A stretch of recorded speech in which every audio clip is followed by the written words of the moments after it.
தேவனுக்கு மகிமை உண்டாவதாக. கரங்களை தட்டி கர்த்தரை நாம் மகிமைப்படுத்துவோமா? நல்ல உற்சாகமாக நாம் யாவரும் எழுந்து நின்று கர்த்தருடைய நாமத்தை உயர்த்துவோம். கொஞ்சம் மாறிட்டு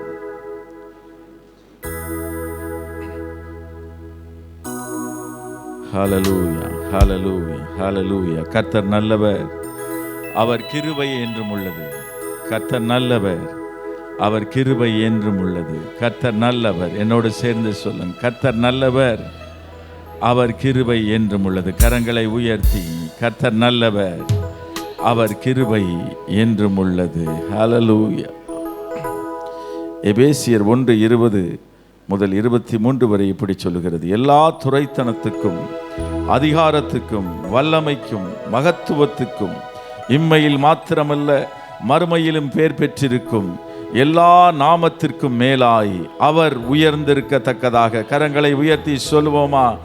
அவர் உயர்ந்திருக்கத்தக்கதாக அவரை உன்னதங்களில் தம்முடைய வலது பார்சத்தில் உட்காரும்படி செய்து எல்லாவற்றையும் அவருடைய பாதங்களுக்கு கீழ்ப்படுத்தி எல்லாவற்றையும் எல்லாவற்றாலும் நிரப்புகிறவருடைய நிறைவாகிய சரீரமான சபைக்கு அவரை எல்லாவற்றிற்கு மேலான தலையாக தந்தருளினார். கரங்களை தட்டி தேவாதி தேவனுக்கு மகிமை செலுத்துவோம்.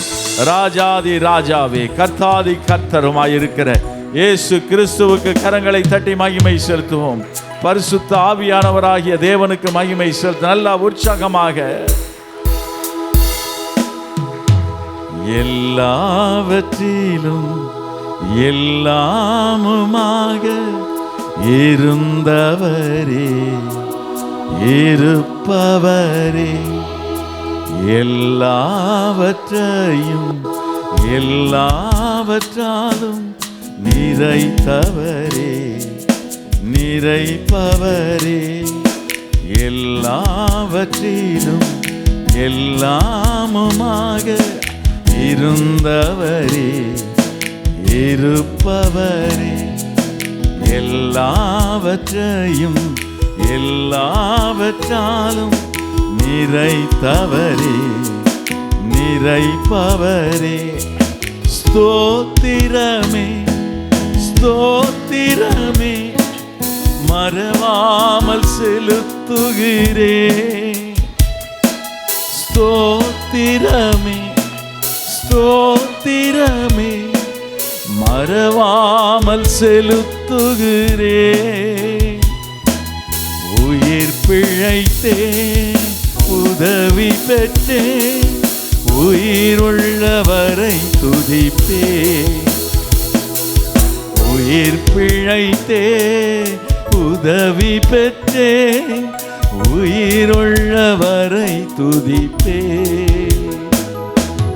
எல்லாவற்றிலும் எல்லாமுமாக இருந்தவரே, இருப்பவர். சேர்ந்து எல்லாவற்றையும் எல்லாவற்றாலும் நிறைத்தவரே, நிறைப்பவரே.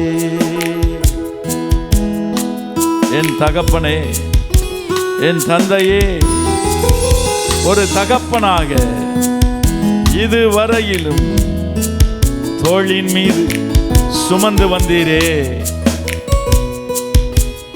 என் தந்தையே, உம் தயவால் வனாந்தரத்தை தாண்ட கிருபை செய்தீரே.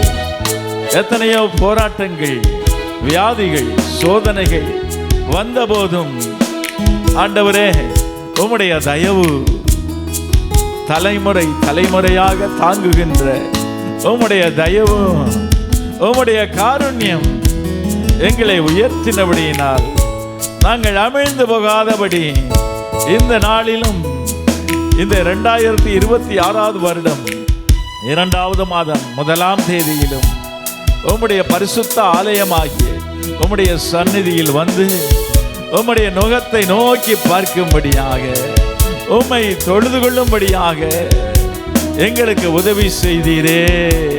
சொல்லுங்க. தகப்பனாக இதுவரையும் தோளின் மீது சுமந்து வந்தி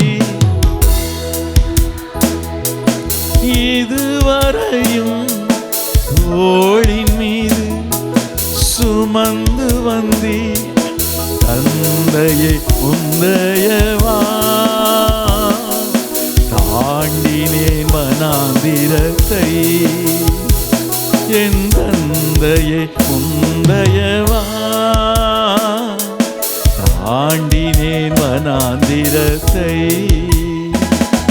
ஸ்தோத்திரமே ஸ்தோத்திரமே மறவாமல் செலுத்துகிறேன். கரங்களை தட்டி ஸ்தோத்திரமே ஸ்தோத்திரமே மறவாமல் செலுத்துகிறேன். உயிர் பிழைத்தே உதவி பெற்றே உயிருள்ளவரை துதித்தே. உயிர் பிழைத்தேன் உதவி பெற்றே உயிருள்ளவரை துதிப்பே. அரண்ட வேளை அன்னையை போ அணைத்து கொண்டீ. அரண்ட வேளை அன்னையை போ இறுக்கமாக அணைத்து கொண்டீ. இருளெல்லாம் விலக்கினீரே அழுகையை நிறுத்தினீரே. என் இருளெல்லாம் விலக்கினீரே அழுகையை நிறுத்தினீரே. ஸ்தோத்திரமே. கரங்களை கூப்பி சொல்லுவீங்களா?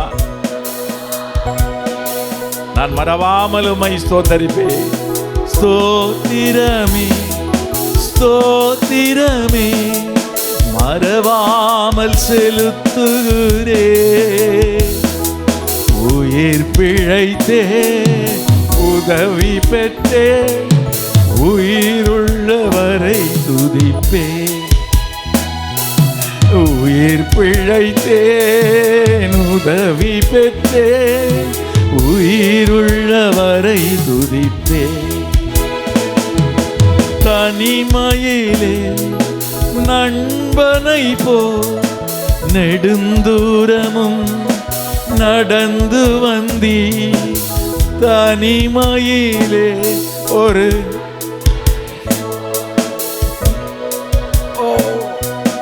நடந்து வந்தீ. அநாதையாய் அலைந்த அன்பர் நீருக்கையிலே நான் அநாதையாய் அலைந்ததில்லை. அன்பர் நீருக்கையிலே. ஸ்தோத்திரமே ஸ்தோத்திரமே மறவாமல். அப்படியே கையை உயர்த்தி ஸ்தோத்திரமே மறவாமல் செலுத்துகிறே. உயிர் பிழைத்தே உதவி பெற்றே உயிர் உள்ளவரை. உயிர் பிழைத்தேன் உதவி பெற்றே உயிருள்ளவரை துதிப்பே. உயிர் பிழைத்தேன் உயிருள்ளவரை துதிப்பே. எல்லாவற்றிலும் எல்லாமுமாக இருந்தவரே இருப்பவரே. எல்லாவற்றையும் எல்லாவற்றாலும் நிறைத்தவரே நிறைப்பவரே. ஸ்தோத்திரமே ஸ்தோத்திரமே மறவாமல் செலுத்துகிறே. ஸ்தோத்திரமே ஸ்தோத்திரமே மறவாமல் செலுத்துகிறே. உயிர் பிழைத்தேன் உதவி பெற்றேன் உயிருள்ளவரை துதிப்பேன். என்னோடு சொல்ல முடியுமா? உயிர் பிழைத்தேன் உதவி பெற்றேன் உயிருள்ளவரை.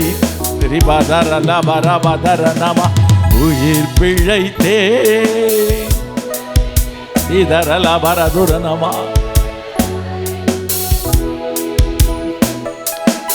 உயிர் பிழைத்தே உதவி பெற்றே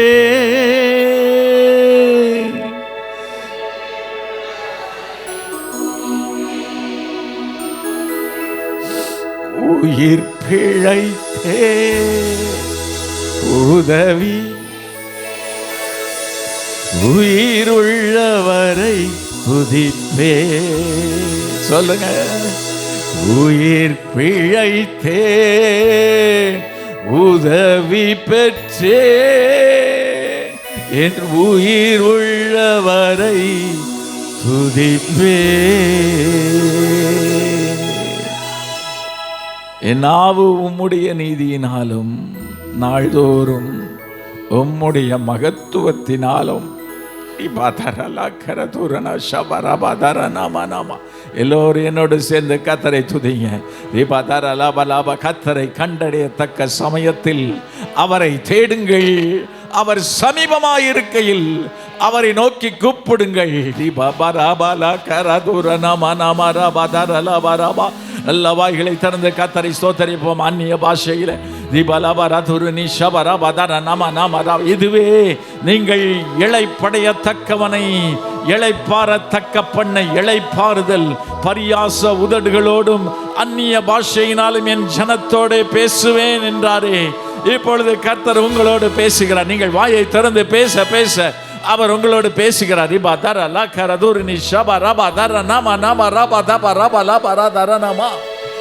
உயிர் பிழைத்தே உதவி பெற்றே உயிருள்ளவரை. சொல்லுங்க. நான் சாவாமல் பிழைத்திருந்து கர்த்தருடைய செய்கைகளை அறிவிப்பே. நல்ல கைய தட்டி. உயிர் பிழைத்தே உதவி பெற்றே. எத்தனை பேருக்கு ஆண்டவர் உதவி செஞ்சிருக்காரு சொல்ல முடியுமா? வலது கையை. எனக்கு உதவி செஞ்சாரு. எத்தனை எத்தனை எத்தனை சாட்சிகள். ஓ, இன்றைக்கு உயிரோடு நிற்கிறோம் என்றால் அது அவருடைய கிருபை. நீங்க உயிரோடு இருக்கிறது, நீங்க வாயை திறந்து பாடுறது, இன்றைக்கு காலையில சபைக்கு வந்தது, நம்ம குடும்பம் நம்ம சபை பாதுகாக்கப்பட்டிருக்கிறது அவர் கிருபை. சொல்லுங்க. உயிர் பிழைத்தே உதவி பெற்றே உயிருள்ளவரை துதிப்பேன். சொல்லுங்க. உயிர் பிழை உதவி பெற்றே. தாவீது போன இடத்திலெல்லாம் கர்த்தர் அவனை காப்பாற்றினார். நீங்க எங்க போனாலும் கர்த்தர் உங்களை காப்பாற்றுவார். சேனைகளின் தேவனாகிய கர்த்தர் தாவீதோடு கூட இருந்தார். அவன் நாளுக்கு நாள் விருத்தி அடைந்தான். Day by day he prospered. உயிர் பிழைத்தே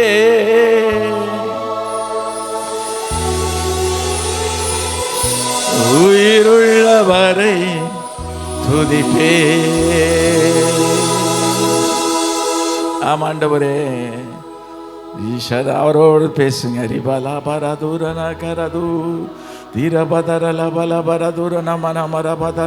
உங்க இருதயத்தை அவர்கிட்ட ஊற்று. யார்கிட்டையுமே ஊற்ற முடியாதுல்ல. அரையா பாதி ஊற்றலாம், முக்கால்வாசி ஊற்றலாம், 99% ஊற்றலாம். ஆனால் அந்த 1% இருக்கு பாருங்க, அது அவர்கிட்ட மாத்திரம் தான் நீங்க ஊற்ற முடியும்.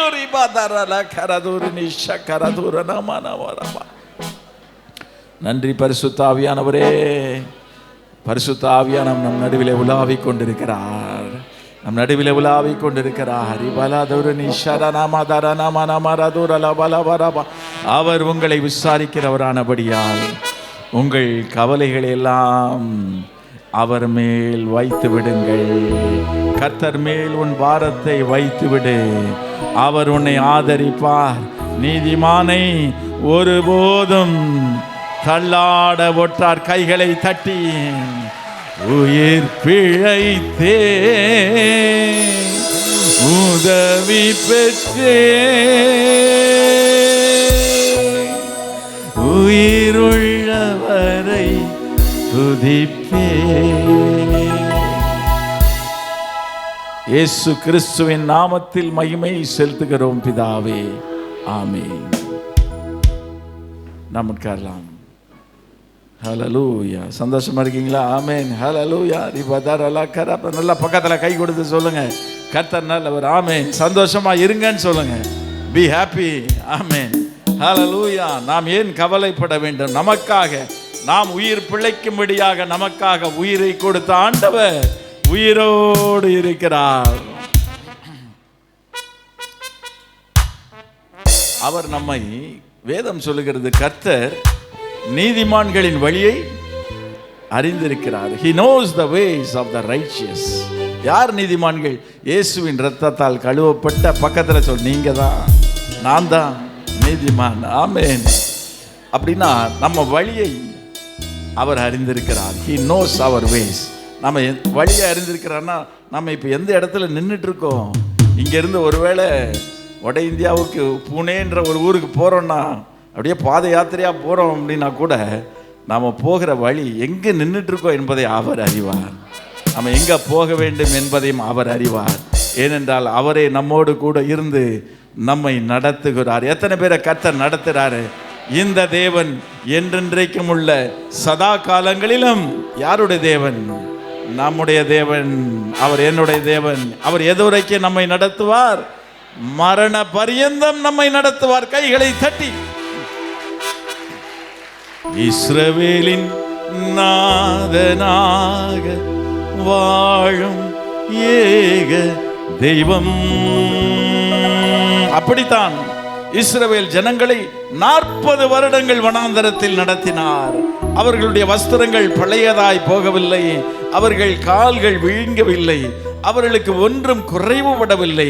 கானானை சுதந்தரிக்கும் வரைக்கும் கர்த்தர் அவர்களை நடத்தினது போல உங்களையும் என்னையும் பரலோகத்திலே அவருடைய சிங்காசனத்திலே அவர் தம்முடைய அருகிலே உட்கார வைக்கும் வரைக்கும் அவர் நம்மை நடத்துவார். நம்புறவங்க கைகளை தட்டி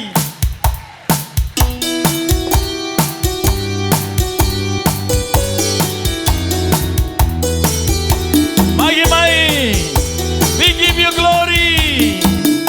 மகிமையை எடுத்துக்கொள்ளும் ஐயா. பலா லர ந சக்கர தூரன மனமரமா.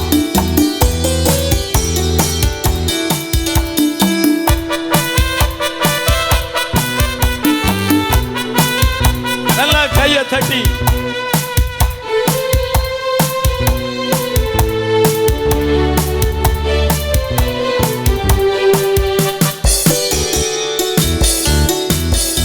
இஸ்ரவேலின் நாதனாக வாழும் ஏக தெய்வம்,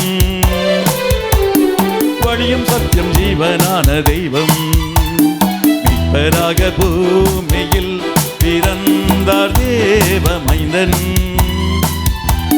நித்திய ஜீவனாகி வாழும் தெய்வம். அப்பா பிதாவே தெய்வமே, உம் திருராஜ்யம் வருகவே, உம் திரு சித்தம் பூமியில் என்றென்றும் நிறைவேற வேண்டுமே. அப்பா பிதாவே தெய்வமே, உம் திரு ராஜ்யம் வருகவே, உம் திரு சித்தம் பூமியில் என்றென்றும் நிறைவேற வேண்டுமே. இஸ்ரவேலின் நாதனாக வாழும் ஏக தெய்வம், வழியும் சத்தியம் ஜீவனான தெய்வம். செங்கடலிலே பாதை வகுத்தவரே, பாலைவனத்தில் மன்னா பொழிந்தவரே, வெயிலில் குளிர் நிழலானவரே,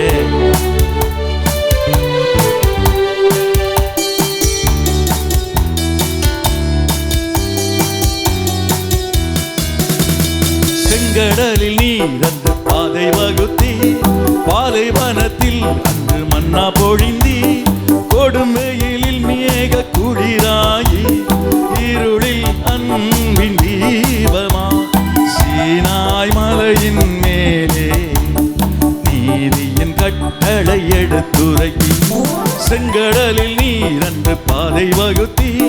பாலைவனத்தில் அன்று மன்னா பொழிந்தி, கொடும் வெயிலில் மேக குளிராயி, இருளில் அன்பின் தீபமா சீனாய் மலையின் மேலே நீதியின் கட்டளை எடுத்துரைத்தி. அப்பா பிதாவே தெய்வமே, உம் திருராஜ்யம் வருகவே, உம் திரு சித்தம் பூமியில் என்றென்றும் நிறைவேறவே. வலது கையை உயர்த்தி. அப்பா பிதாவே தெய்வமே, உம் திருராஜ்யம் வருகவே, உம் திரு சித்தம் பூமியில் என்றென்றும் நிறைவேற வேண்டுமே.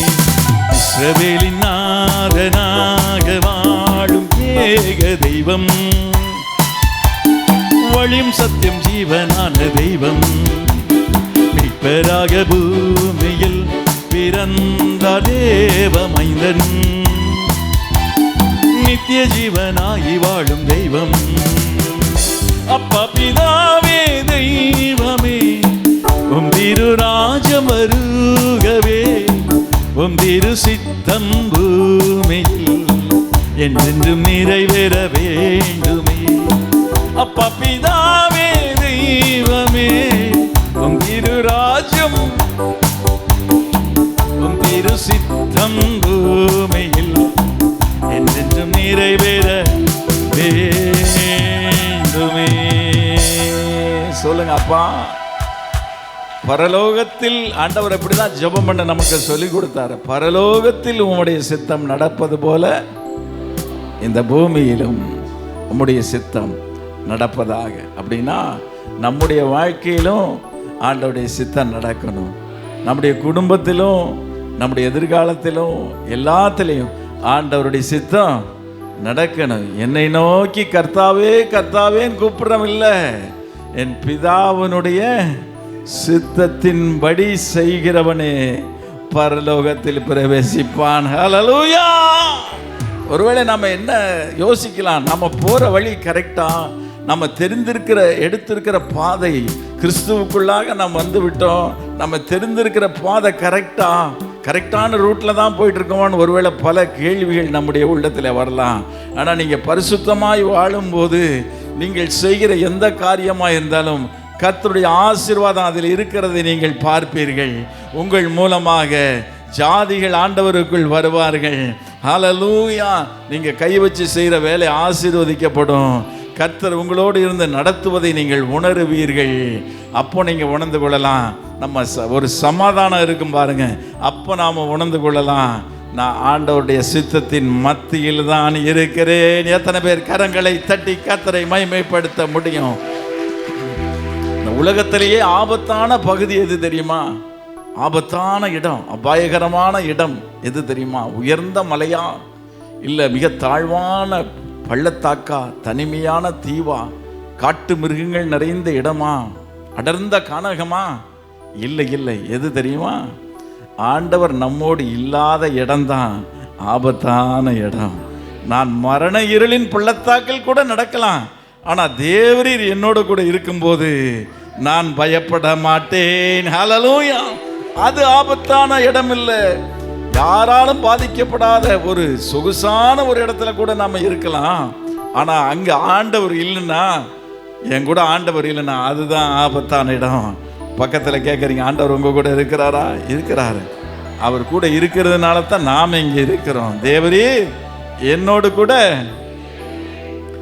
இருக்கிறீர். யோசிச்சு பாருங்க, வான மண்டலங்களை கடந்து வானாதி வானங்கள் கொள்ளாத சர்வ வல்லமையுள்ள தேவன் மனிதனாய் பூமியில் அவதரித்தார். யாருக்காக? நமக்காக. நாமும் அவரோடு கூட உன்னதத்தில் உட்காரும்படி, அவருடைய வலது வாரிசத்தில் ஒரு நாள் கொண்டு போய் நித்தியமாக வாழும்படியாகவே அவர் மனிதனாய் அவதாரம் எடுத்து நம்மை போலவே வாழ்ந்து பாடுபட்டு மரித்து அடக்கம் பண்ணப்பட்டு 3ஆவது நாள் உயிரோடு எழுந்து உயிரோடு இருக்கிறார். மீண்டும் அவர் வரப்போகிறார். கரங்களை தட்டி அவரை மகிமைப்படுத்துவோம். மனிதனாய் பூவில் அவதரித்தி, எனக்காக ஜீவன் பலி கொடுத்தி, திருவுடலும் திவ்ய போஜனமா, இவ்வுலகத்தின் ஜீவனா, வழியும் சத்தியமுமானவர்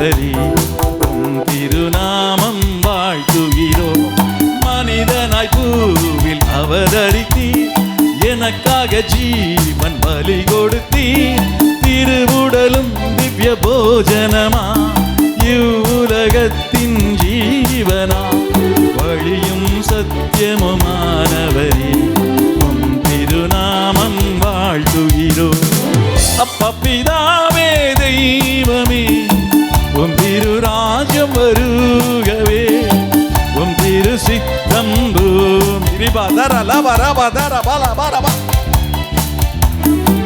அப்பா பிதாவே தெய்வமே உம் திரு ராஜ்யம் வருகவே உம் திரு சித்தம் பூமியில் என்றென்றும் நிறைவேற வேண்டுமே. அப்பா பிதாவே கூப்பிடுங்க அவரை. உம் திரு ராஜ்யம் உம் திரு சித்தம் பூமியில் என்றென்றும் நிறைவேற வேண்டுமே. இஸ்ரவேலின் நாதனாக வாழும் ஏக தெய்வம் வழியும் சத்தியம் ஜீவனான தெய்வம் பெறாக பூமியில் பிறந்தார் தேவ மைந்தன் நித்திய ஜீவனாகி வாழும் தெய்வம். அப்பா பிதாவே தெய்வமே உம் திரு ராஜ்யம் வருகவே உம் திரு சித்தம் பூமியில் என்றென்று நிறைவேற வேண்டுமே. அப்பா பிதாவே தெய்வமே உம் திரு ராஜ்யம் வருகவே உம் திரு சித்தம் பூமியில் என்றென்றும் நிறைவேற வேண்டுமே. நல்ல கைகளை தட்டி ஹல்லேலூயா. வேதம் சொல்லுகிறது, குருடரை அவர்கள் அறியாத வழியிலே நடத்தி அவர்களுக்கு தெரியாத பாதைகளில் அவர்களை அழைத்து கொண்டு வந்து எப்படி நம்மை நடத்துவாராம் பாருங்க.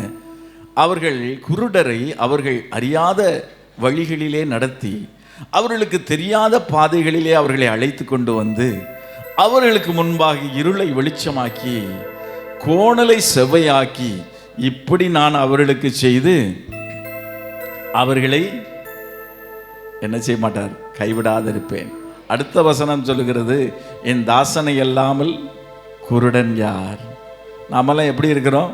கண்ணிருந்தும் குருடர்களாக இருக்கிறோம். அப்படி என்றால் நம்முடைய வழி, நாம் நடந்து போகிற வழி, நம்முடைய எதிர்காலம் நமக்கு தெரியாது. அப்படி தானே? யாருக்காவது தெரியுமா? அடுத்த செகண்ட் என்ன நடக்குன்னு தெரியாது. ஆனால் ஒன்று மாத்திரம் நமக்கு தெரியும், நம்ம நடத்துகிறவர் யாருன்னு தெரியும். ஸ்டெப் காட்டுவார். அடர்ந்த கானகத்துக்குள்ளே போகிறவங்களுக்கு இங்கேருந்து டார்ச் லைட் அடித்து பல மைல் தூரத்துக்கு அல்ல, ஒரு சின்ன விளக்கு கையில் இருந்தால் போதும். அது என்ன செய்யும்? அடுத்த அடியாக அவங்களுக்கு காட்டும். அதை போலவே அவருடைய வசனம் நம் கால்களுக்கு தீபமும் நம் பாதைக்கு வெளிச்சமாக இருக்கிறது. அவர் நம்ம கூடவே வராரு. எத்தனை பேர் சொல்ல முடியும்? பக்கத்தில் சொல்றீங்களா? உங்க கூடவே வராரா? டவுட்டாக இருக்கா? டவுட் படாதீங்க. நீங்கள் அறியாத ஒருவர், நீங்கள் பார்க்காட்டி உங்க கூட வராரு, உங்களை பார்த்து கொண்டே இருக்கிறாரு. அதே நேரத்தில் இன்னொன்று யோசிக்கணும், நம்மளை அவர் பார்த்துக்கிட்டே இருக்கிறாரு. ஆண்டவர் சொன்னார், இந்த உலகத்தின் அதிபதி என்னிடத்தில் வருகிறான், அவனுக்கு என்னிடத்தில் ஒன்றுமில்லை. அப்படின்னா he has nothing to do with me. அவனுக்கு ஒரு பிஸ்னஸ் இல்லை. he has no business with me. அப்படின்னு என்ன? அவனுக்கு எனக்கும் எந்த தொடர்பும் இல்லை. சொல்ல முடியுமா? ஹல்லேலூயா. அப்படிப்பட்ட ஒரு சுத்த இருதயத்தை கர்த்தர் நமக்கு விரும்புகிறார். மலைகள் விலகினாலும், அப்படி இருக்கும்போது ஏசாயா 54:10 சொன்ன வார்த்தையின்படி, மலைகள் விலகினாலும் பர்வதங்கள் நிலை பெயர்ந்தாலும் என் கிருபை உன்னை விட்டு விலகாமலும் என் சமாதானத்தின் உடன்படிக்கை நிலை பெயராமலும் இருக்கும் என்று உன்மேல் மனதுருகுகிற கர்த்தர் சொல்லுகிறார். நல்ல கையை தட்டி. பர்வதங்கள் நிலை பெயர்ந்தாலும் என்ன விலகாது? என்ன விலகாது? கிருபை விலகாது. சொல்லுங்க. சமாதானம் நிலை பெயராது. மலைகள் விலகினாலும் கிருபை விலகாதையா, கிருபை விலகாதையா. இயேசையாவும் கிருபை விலகாதையா, கிருபை விலகாதையா. மலைகள் விலகினாலும் பர்வதங்கள் நிலை பெயர்ந்தாலும், மலைகள் விலகினாலும்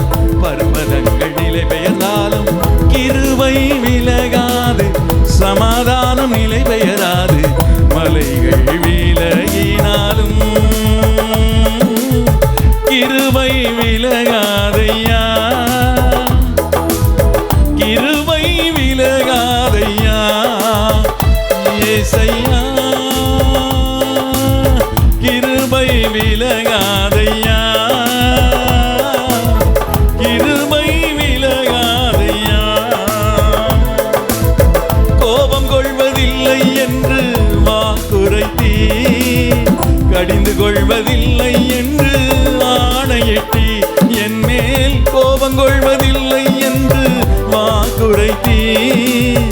கடிந்து கொள்வதில்லை என்று பாவங்களை மன்னித்தீர். அக்கிரமங்கள் எண்ணுவதில்லை. பாவங்களை மன்னித்தீர். அக்கிரமங்கள் எண்ணுவதில்லை. இயேசு எனக்காய் பலியானதினா, இயேசு எனக்காய் பலியானதினா, கிருபை விலகாதையா. கையை உயர்த்தி கிருபை விலகாதையா. இயேசையாவும் கிருபை விலகாதையா. கிருபை விலகாதையா. கிருபை விலகாதையா. அப்படி எழுந்து எல்லாரும் எழுந்து நின்று ஓ கிருபை விலகாதையா. கிருபை விலகாதையா. சொல்லுங்க கிருபை விலகாதையா. அவர் கிருபை கிருபை விலகாதையா. கோபம் கொள்வதில்லை என்று ஆணையிட்டி. கடிந்து கொள்வதில்லை என்று வாக்குரைத்தீர். என்னேல் கோபம் கொள்வதில்லை என்று ஆணையிட்டி. வாக்குரைத்தீர். பாவங்களை மன்னித்தீர். அக்கிரமங்கள் எண்ணுவதில்லை. பாவங்களை மன்னித்தீர். அக்கிரமங்கள் எண்ணுவதில்லை. இயேசு எனக்காய் பலியானதினா, இயேசு எனக்காய் பலியானதினா, கிருபை விலகாதையா. கிருபை விலகாதையா. இயேசையாவும் நடி அதுக்காக தான் வந்திருக்கிறோம். ஓ கிருபை பிடித்துக் கொள்ளுங்க. கிருபை விலகாதையா. இயேசையாவும் கிருபை. அது மாத்திரம் ஆண்டவரே.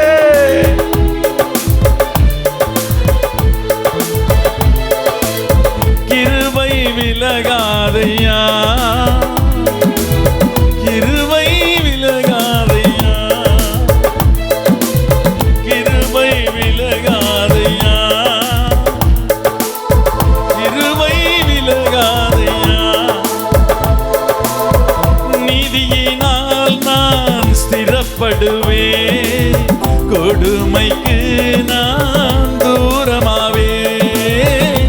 நீதியினால் நான் ஸ்திரப்படுவேன்.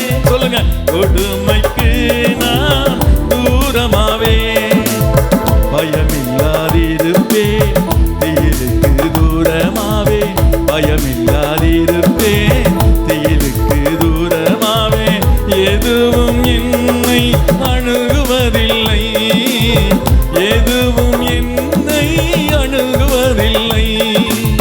கிருபை விலகாதையா. கிருபை நடி ஓ கிருபை விலகாதையா. நீங்க துதிக்க துதிக்க கிருபை மூடுங்கப்பா. நடி ஓ கிருபை கிருபை விலகாதையா. உனக்கு விரோதமாய் எழும்பும் ஆயுதம் என்னாகும்? நாம கர்த்தருடைய பிள்ளையா இருந்தா, கர்த்தருடைய ஊழியத்தை செய்தா, கர்த்தருக்கு உண்மையா இருக்கணும்னு நினைச்சா கண்டிப்பா சொல்லுங்க, கண்டிப்பா ஆயுதம் எழும்பும். எத்தனை பேருக்கு விரோதமா எழும்பி இருக்கிறது? ஏதோ ஒரு விதத்துல ஒரு போராட்டம், ஒரு சத்துரு ஏதோ ஒரு விதத்துல நமக்கு விரோதமா எழும்புவான். ஆனாலும் சொல்லுங்க, ஆனாலும் உனக்கு விரோதமா எழும்பும் ஆயுதம் வாய்க்காதே போகும் இயேசுவின் நாமத்தினாலே.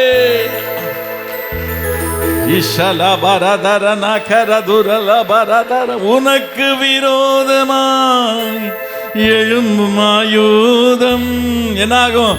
வாய்க்காதே போகும் என்று வாக்கு அளித்தார். வாக்களித்த தெய்வம், வாக்கு தத்தம் தந்த தெய்வம். வாக்குனா பிராமிஸ், சத்தியம் பண்ணியிருக்கிறார். அவரு என்ன சத்தியம் பண்ணியிருக்கிறாரா? உனக்கு விரோதமாக எழும்பும் ஆயுதம் வாய்க்காத மகனே மகளே. அது மாத்திரமல்ல, ஸ்திரீயானவள் தன் கர்ப்பத்தின் பிள்ளைக்கு இறங்காமல் தன் பாலகனை மறப்பாளோ? அவர்கள் மறந்தாலும் ஒரு தாய் தன் பிள்ளையை மறப்பது உலகப்பூர்வமாய் நம்பவே முடியாத சாத்தியமில்லாத காரியம் தான் சொல்ல முடியும். ஆனாலும் அவள் உடலில் ஒரு அங்கமாக அந்த குழந்தை இருப்பதினாலே மறக்க சான்ஸே இல்லை. ஆனாலும் மறக்கிற சூழ்நிலைகளை, செய்திகளை நாம் கேள்விப்படுகிறோம். ஆகவே தான் கர்த்தர் சொல்லுகிறார், அவர்கள் மறந்தாலும், பெத்த தாய் தான் பிள்ளைய மறந்து குப்பை தொட்டில போட்டுட்டு போனாலும் நான் உன்னை மறப்பதில்லை. இதோ என் உள்ளம் கைகளிலே நான் உன்னை வரைந்திருக்கிறேன். ஏன் அழுகிறாய்?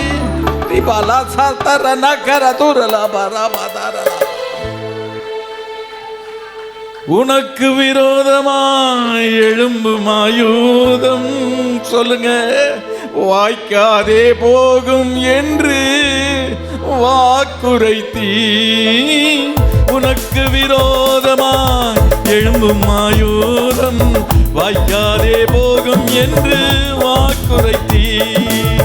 எனக்கு விரோதமாய் நியாயத்தில் எழும்பும் நாவை, எனக்கு விரோதமாய் நியாயத்தில் எழும்பும் நாவை குற்றப்படும்படி செய்திடுவி, குற்றப்படும்படி செய்திடுவி.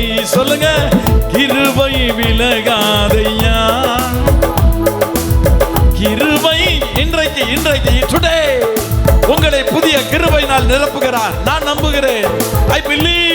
I believe in the name of my Lord Jesus who saved me. He is filling you, He is anointing you. உங்க தலையின் மேலே கர்த்தருடைய அபிஷேகம் இறங்குகிறது. ஒவ்வொருவரையும் நிரப்புகிறது. தாகத்தோடு கேட்கிறவங்க ஒவ்வொருவரையும்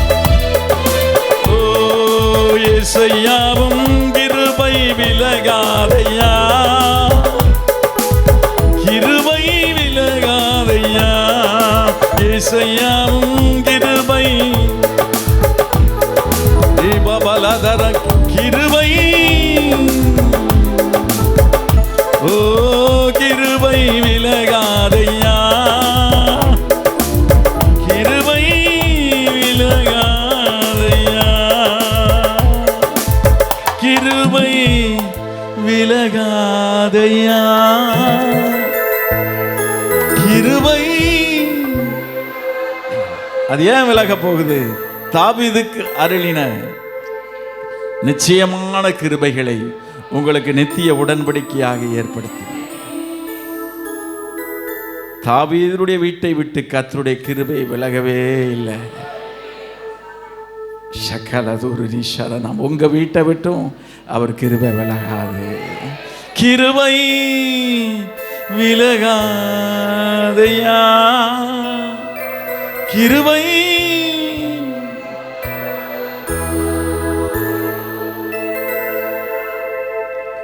சகலதுரி சரண மன மரதுரல பலபல. வானாதி வானங்கள் கொள்ளாதவரே, வார்த்தையால் வர்ணிக்க கூடாதவரே, ஓயாமல் உம் புகழ் நான் பாடுவே. இன்றுமே என்றுமே என்றென்றுமே. வானாதி வானங்கள் கொள்ளாதவரே, வார்த்தையால் வர்ணிக்க கூடாதவரே, ஓயாமல் புகழ் நான் பாடுவே. இன்றுமே என்றுமே என்றென்றுமே.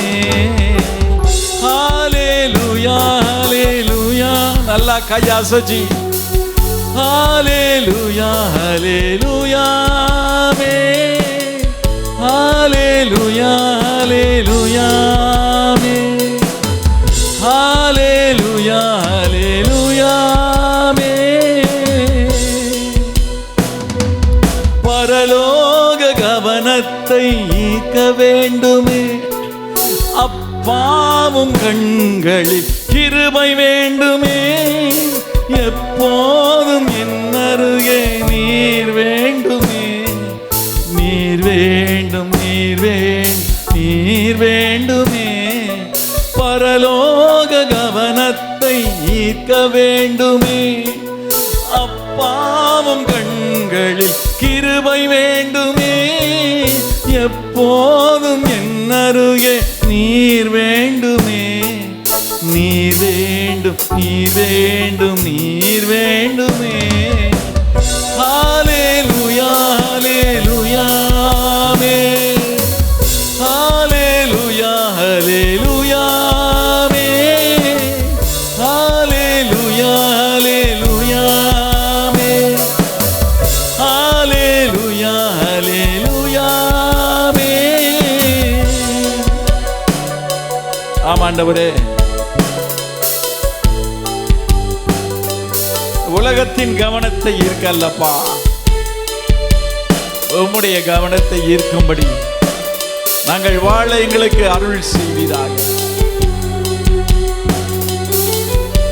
அப்பா, உம்முடைய கண்களில் எங்களுக்கு கிருபை கிடைக்கட்டும். அப்பா, பயப்படாதே, என் கண்களில் உனக்கு கிருபை கிடைத்தது.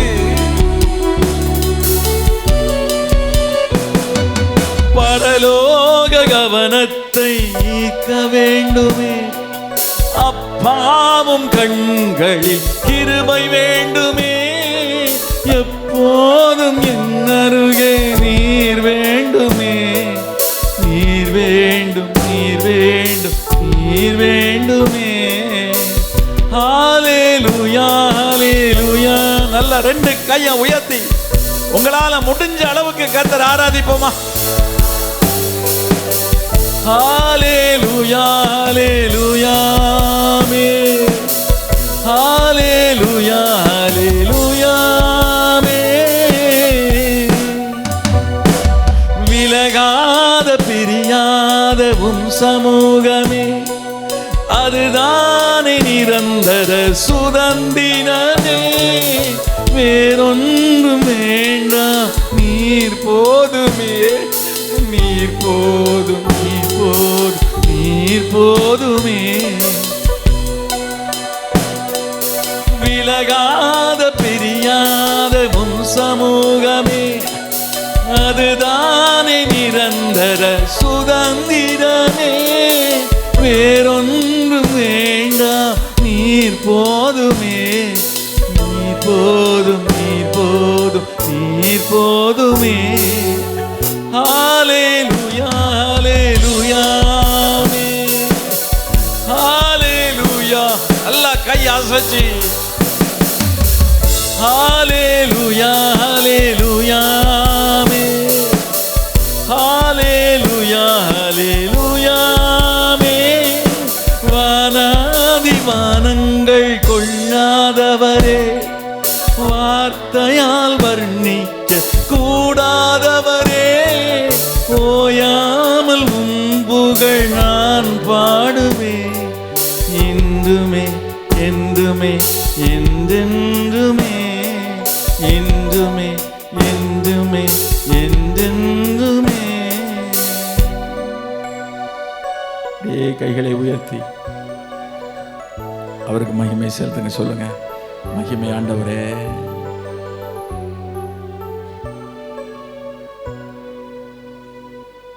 வனாதிவானங்கள் கொள்ளாதவரே, சிங்காசனத்தில் விற்றிருக்கும் சர்வ வல்லமை உடையவரே, மண்ணான எங்களுக்காக மனிதனாய் மண்ணில் வந்தவரே,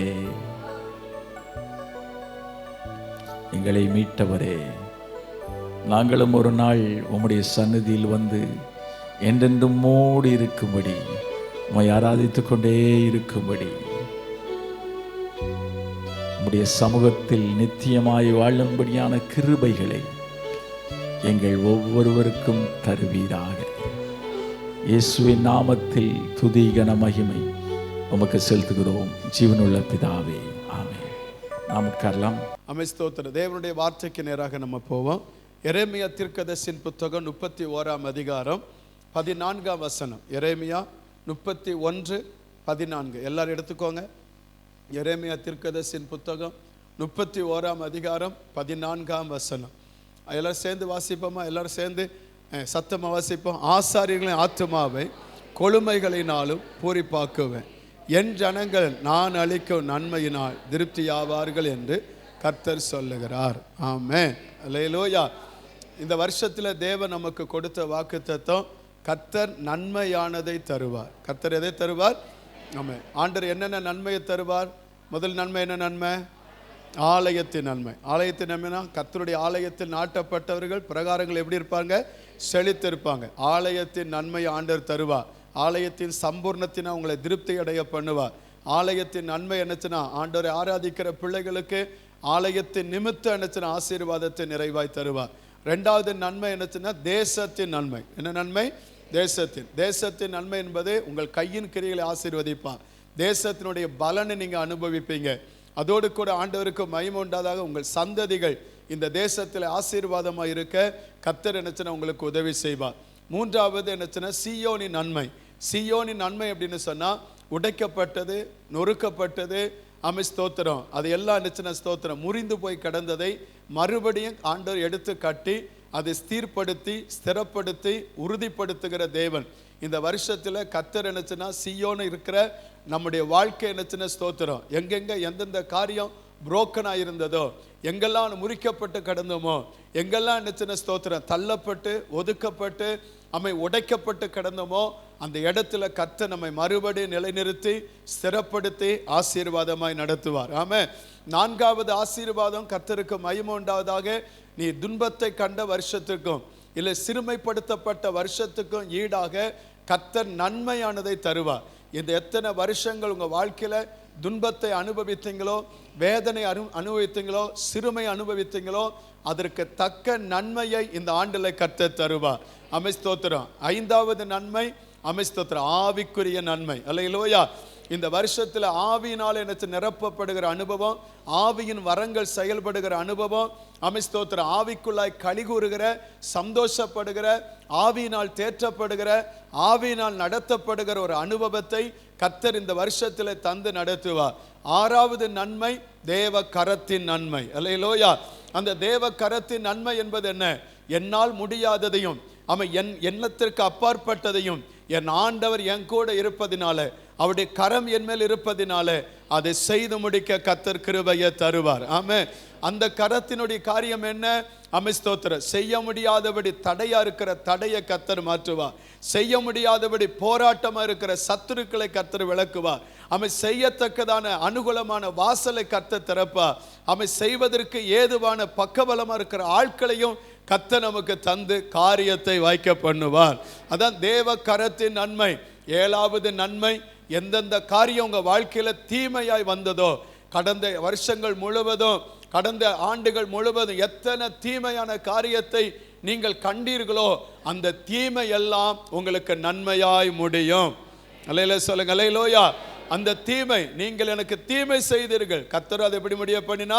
நன்மையாய் முடிய பண்ணா. தேவனால் தெரிந்து கொள்ளப்பட்டவர்களுக்கும் தேவனிடத்தில் அன்புகிறவர்களுக்கும் சகலமும் நன்மைக்கு எதுவாய் நடக்கிறது. தீமை அல்ல, தீமைக்கு பதிலான நன்மையை கர்த்தர் தருவார். கையை வைத்து அல்லேலூயா சொல்லுங்க பார்க்கலாம். அல்ல உற்சாகமா சொல்லுங்க. அல்லேலூயா. எனவே ஆண்டவர் இந்த வருஷத்தில் நன்மையை தருவேன் என்று அவர் சொன்னவர். ஸ்தோத்திரம். அவர் இன்றைக்கு என்னச்சுன்னா இந்த மாதத்தினுடைய 2வது மாதத்தினுடைய முதல் தேதியில வந்திருக்கிற நமக்கு என்னச்சு இந்த மாதத்தில் கர்த்தர் சொல்லுகிறார், என் ஜனங்கள் நான் அளிக்கும் நன்மையினால் திருப்தி ஆவார்கள். ஆமா, என் ஜனங்கள் நாளைக்கு நன்மையினால் திருப்தி ஆவார்கள். இந்த திருப்தி என்கிற வார்த்தைக்கு என்னச்சுன்னா சில காரியத்தை உங்களுக்கு சொல்ல ஆசைப்படுகிறேன். மனுஷனால் கிடைப்பது திருப்தி அடைய முடியாது. மனுஷன் கொடுக்கிற எந்த காரியமும் ஒரு மனிதனுடைய வாழ்க்கையில திருப்தியை கொடுக்க முடியாது. சில உதாரணத்தை உங்களுக்கு நான் சொல்லுகிறேன். ஆகாருடைய வாழ்க்கையை நீங்க பாருங்க. ஆகார் என்னச்சுன்னா ஸ்தோத்திரம், அவள் என்னச்சுன்னா வந்தது என்னச்சுன்னா சாராளுடைய என்னச்சுன்னா வேலைக்காரியாக. அதற்கு என்ன துணையாக வந்தாள். அப்படி வந்தவள் என்ன ஸ்தோத்திரம், அந்த சாராளுடைய ஆலோசனைப்படி தவறான ஒரு வாழ்க்கைக்குள்ளாய் போய் பாதிக்கப்பட்டவளாக இன்றைக்கு அவளுக்கு ஒரு சந்ததி என்ன வந்தது. அந்த சந்ததி வந்த உடனே என்ன அவள் என்ன வீட்டிலிருந்து துரத்தப்பட்டாள். வீட்டிலிருந்து துரத்தப்படும் பொழுது வசனம் சொல்லுகிறது, ஆபிரகாம் அவளுக்கு என்ன செய்தானா, ஒரு துருத்தில தண்ணீரும் கொஞ்சம் அப்பத்தையும் கொடுத்து அவனை அனுப்பிவிட்டாள் என்று வாசிக்கிறோம். அவன் கொடுக்கிற என்ன துருத்தியில் இருக்கிற கொஞ்சம் தண்ணியும் கொஞ்சம் அப்பமும் பெயர்சேபா வனாந்தரத்தில் போன பொழுது அது தீர்ந்து விட்டது. இப்படி சூழ்நிலை என்ன, தண்ணீர் தீர்ந்து போனது. மனுஷனால் கொடுக்கப்பட்ட நன்மைக்கான தண்ணீர் அது தீர்ந்து போய்விட்டது. ஆனால் இப்பொழுது சொல்லுகிறார், என் பிள்ளை சாவதை நான் பார்க்க மாட்டேன் என்று அவள் கூக்குரல், அவள் தூரத்தில் போய் நின்று அழ ஆரம்பித்த பொழுது கர்த்தர் பிள்ளையின் சத்தத்தை கேட்டு அந்த வனாந்தரத்தில் ஒரு நீரூற்றை ஆண்டவர் உண்டாக்கினார். இன்றைக்கு வரையும் எத்தனை ஸ்தோத்திரம் துருத்திகளையும் நிரப்பத்தக்கதாக ஸ்தோத்திரம் அற்புதம் செய்கிற நீரூற்றாக கர்த்தர், தாகம் தீர்க்கிற நீரூற்றாக கர்த்தர் மாற்றி கொடுத்தார். அல்லேலூயா சொல்லுங்க, அல்லேலூயா. தேவன் ஒரு தேவ பிள்ளைக்கு தருவது மனுஷன் கொடுக்கிற ஒரு துருத்தியின் தண்ணி அல்ல, அது தீர்ந்து போகும். தேவன் நமக்கு தருவதோ என்றென்றைக்கும் குறையாத நிறைவுள்ள திருப்தி உள்ள ஆகாரத்தையும் தண்ணீரையும் தர தேவன் வல்லவர். ஆமே, அந்த நன்மையை கர்த்தர் நமக்கு தருவாராக. ஸ்தோத்திரம். வனாந்தரமான பாதை இயேசு ஜனங்களுக்கு போதகம் பண்ணுகிறார். எல்லாரும் என்ன வசனத்தை கேட்டுக்கொண்டிருக்கிறார்கள். சீஷர்கள் வந்து சொல்லுகிறார்கள், இது வனாந்தரமான இடம், ஜனங்களை போஜனம் பண்ணும்படி போகவிடும், சமயமாகிவிட்டது என்று சொன்னார்கள். இயேசு சொன்னார், நீங்களே அவர்களுக்கு ஆகாரம் கொடுங்கள் என்று சொன்னார். அவர்கள் சொன்னார்கள், இத்தனை நபர்களுக்கு ஆகாரம் கொடுப்பதற்கு எங்களிடத்தில் ஒன்றுமில்லை என்று சொன்னார்கள். இயேசு சொன்னார், உங்களிடத்தில் என்ன இருக்குன்னு கேட்ட பொழுது 5 அப்பமும் 2 மீனும் ஒரு சிறு பிள்ளையினுடைய கையில் இருக்கிற என்று சொன்னார்கள். ஸ்தோத்திரம். ஒரு சிறு பிள்ளையினுடைய தாகத்தையும் ஒரு சிறு பிள்ளையினுடைய பசியும் ஆற்றக்கூடிய ஒரு என்ன ஸ்தோத்திரம் 5 அப்பத்தையும் 2 மீனையும் வைத்து கர்த்தர் என்ன ஸ்தோத்திரம் எல்லாரையும் பந்தியில் இருங்கள் என்று சொன்னார். அதை வாங்கி ஆசீர்வதித்து கொடுத்தார். 55 பேர் இருந்தார்கள். வேதம் சொல்லுகிறது, ஸ்திரீகள் பிள்ளைகள் தவிர போஷிக்கப்பட்டவர்கள் 5000 புருஷர்கள். அல்லேலூயா. வேதம் சொல்லுகிறது, சாப்பிட்டார்கள், திருப்தி அடைந்தார்கள், மீதியாக 12 கோடை நிறைச்சு எடுத்தார்கள். மனிதன் கையில் இருப்பது மனிதனுக்கே போதுமானதல்ல, ஆனால் தேவன் கொடுக்கிற நன்மை நம்மை திருப்தி அடைய பண்ணும். ஒரு அலையில சொல்லுங்க பார்க்கலாம், உற்சாகமா சொல்லுங்க பார்க்கலாம். மனுஷனால் ஏற்படுத்தப்பட்ட தண்ணீர், மனுஷனால் ஏற்படுத்தப்பட்ட ரசம், ஸ்தோத்திரம், அது ஒரு குறிப்பிட்ட ஜனங்களுக்கு அது தாகத்தை தீர்த்தது, ருசி உள்ளதா இருந்தது. அடுத்த ஜனங்களுக்கு போதுமானதா இல்லை. ஆனால் தேவன் எப்பொழுது என்ன ஆசீர்வதித்து கொடுக்கிறாரோ அந்த தண்ணீர் ரசமாய் மாறினது, அந்த தண்ணீர் ருசி உள்ளதாய் மாறினது. அந்த தண்ணீர் என்ன ஸ்தோத்திரம் அதற்கு ஏற்ற ரசமாக மாற்றப்பட்டது. அந்த தண்ணியை பருகினவர்கள் எப்பொழுதும் முன்பு நல்ல ரசத்தை கொடுத்து பின்பு திருப்தி அடைந்த பின்பு ருசி குறைந்தது கொடுப்பார்கள். நீங்கள் இதுவரையும் நல்ல ரசத்தை வைத்திருந்தீர்களே என்று சொன்னார்கள். தேவன் கொடுக்கிற ரசம், தேவன் கொடுக்கிற நன்மை, ஸ்தோத்திரம், பிரமிக்கத்தக்க அதிசயமானதாய் ஆச்சரியமானதாய் இருக்கும். இந்த காலை நேரத்தில் ஆண்டவருடைய சமூகத்தில் வந்திருக்கிற தேவ பிள்ளைகள், என் குடும்பம் எனக்கு சப்போர்ட்டா இல்லை, என் குடன் பிறந்தவர்கள் எனக்கு சப்போர்ட்டா இல்லை, என் நேசிக்கிறவர் எனக்கு சப்போர்ட்டா இல்லை, இந்த சபை எனக்கு சப்போர்ட்டா இருக்கா, அதுவும் எனக்கு இல்லை என்று சொல்லலாம். என்னை நினைத்தவர்கள், என் பெற்றோர்கள், இல்லை என் பிள்ளைகள், என் உடன் பிறந்தவர்கள், என்னோடு கூட இருக்கிறவர்கள், அவர்கள் எனக்கு ஒன்றுமே செய்யவில்லை என்று சொல்லலாம். ஒன்று உங்களுக்கு சொல்லுகிறேன், மனிதர்கள் உங்களுக்கு கொடுப்பது குறைவானது, ஆனால் கர்த்தர் சொல்லுகிறார், நான் கொடுத்தால் அந்த நன்மை திருப்தி அடையத்தக்கதாக, நிறைவுள்ளதாக, பூரணம் உள்ளதாக, ஆசீர்வாதம் உள்ளதாக அது காணப்படும். இந்த காலை வேளையில் யாருடைய நன்மை உங்களுக்கு தேவை என்பதை ஸ்தோத்திரம் நிர்ணயிக்க வேண்டியது உங்களுடைய கடமை. கர்த்தர் கொடுக்கிற நன்மையே நமக்கு சிறந்தது என்று ஆமதிக்கிறவர்கள், நிறைவானது, போதுமானது என்று சொல்லுகிறவர்கள் கரங்களை உயர்த்தி ஒரு அல்லேலூயா சொல்லுங்க பார்க்கலாம். உற்சாகம் அல்லேலூயா. அந்த தேவன் நமக்கு அப்படிப்பட்ட நன்மைகளை தருவாராக. ஆமென். அல்லேலூயா சொல்லுவோம், உற்சாகமா சொல்லுவோம், சந்தோஷமா சொல்லுவோம். கரங்களை உயர்த்தி ஆமென் நல்ல சத்தமா சொல்லுவோம். கர்த்தருக்கு மகிமை உண்டாவதாக. இங்கே ஆண்டவர் சொன்ன வார்த்தை என்ன? இந்த 31:14 ஆண்டவர் என்ன சொன்னார்? என் ஜனங்கள் நான் அளிக்கும் நன்மையினால் திருப்தி ஆவார்கள் என்று கர்த்தர் சொன்னார். ஆமென் ஸ்தோத்திரம். தேவனுக்கு மகிமை உண்டாவதாக.